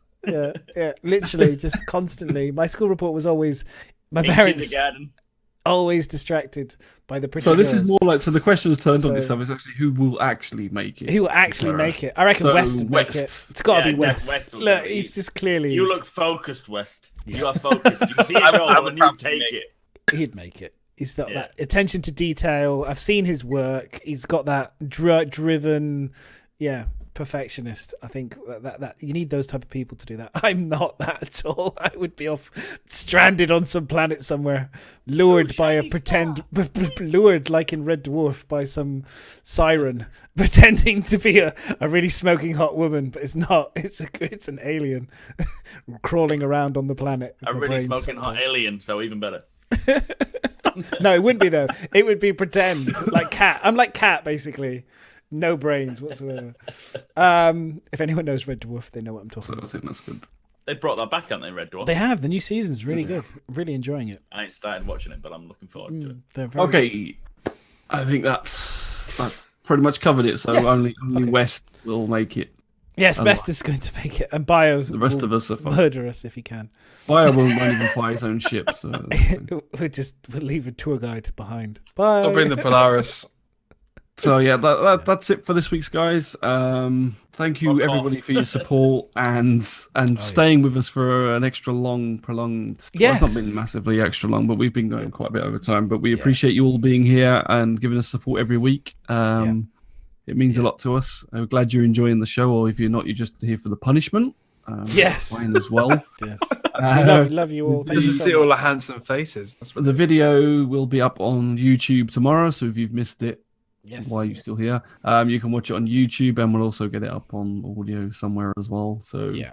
You keep can an eye follow out for the that best. on Twitter. Somewhere. You can either Please follow make on sure YouTube. you follow everybody on the table, especially our guests, Mac, Bio, West. Give them all follows. Make sure you, just basically give them follows. And If you haven't hit the follow button right now, you're crazy. You should hit the follow button on myself, and at least that way you'll get linked through to these other guys as well. So we do this every Monday. Every Monday. So you get to enjoy us every Monday. Every Monday. Every Monday, without fail, So- we'll be around. Enjoy is a stretch. And for anyone that's followed, by the way, I just want to say for all the follows and the people that have done all sorts of things on the chat or whatever, but generally all the follows all and stuff, sorts of things. all sorts of things. You never know what people are doing. But thank you so much for the follows. Massive you love. had a couple of subscribers, dude. Did I really? Yeah. Yeah. Oh, thank you for the That's subs. appreciation, A right? massive Yeah, appreciation. Huge thanks to King Tut as well, Thank because you. he actually subbed to, I think, everybody on the. Or at Oh, least good, like- a few of us on the podcast as well, so we Yeah, really it's- appreciate that, mate. It's Thank really you. great. It's really great. We do want to try. We said before previously, we want to grow the channel. We want to try and grow this for you guys as much as we can, and we've got some good plans, myself and Miz, to try and do some of the content and stuff. So, you know, your support financially just by being here is, for me personally, is the biggest support that you guys could give us, because and asking us questions, it gives us, you know, Yep. we will have to change this show for your questions, and I love that. You know, we're running over today, and I'd like to be able to run over every week, you know, in terms of for questions and stuff. So I really appreciate it. Maybe not everybody else here, but I love the questions. So Matt gets questions all the time. I got work in 5 hours. It's gonna be awesome. Whoa. Yeah. No, okay, maybe just me. Do Then. you like cheese? I love it. But thank you, and yeah, thank you so much for the follows. And I do apologize if I don't have audios normally up, but I can't do it for the show. It disrupts the show. Yeah. So you go and raid someone. yeah, let's go and find Or- somebody to raid. Well, I do There's very Red Saints. Lear or like raids. Saints. Yes. Everybody here streams, so go check them out. I think that's the best way to sum everybody up. Give Saints another kind of like hello. Saints _HD. He's new to streaming. Has he got a webcam? Mm-hmm. Yeah, it's underneath his logo. Which logo is that? Just do /raid. Saints.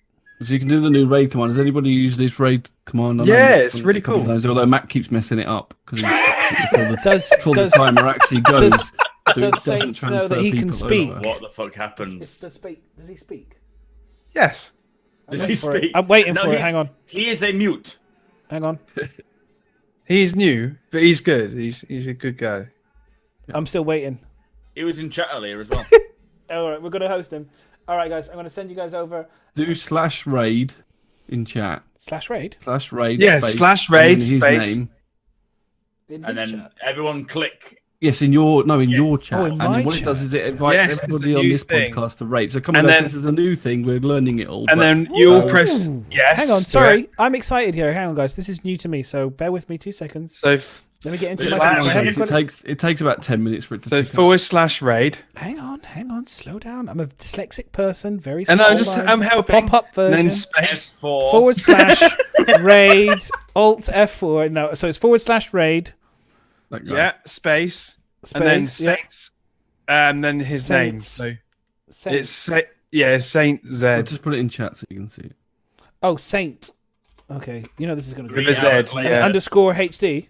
Yeah. Saint Z _HD. Yeah. HD. But it's got a capital S at the beginning, isn't he?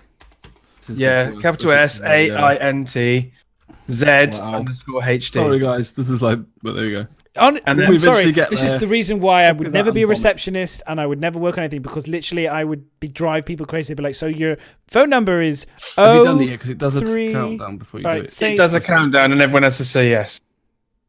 Okay, Okay, there we go, raid. guys. Up the top of the chat, there's a join button. Click that. It'll take us over to when it's 6 done. raiders, 9 raiders. It's going on. Look Look at it. Look at it. Wow, this is so cool.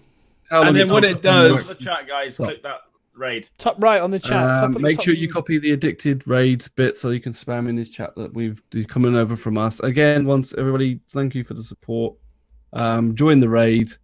Show some love to the rest of the stars as a community, because everybody that streams this is great. And thank you everybody for being here. And we've got about 10 seconds left.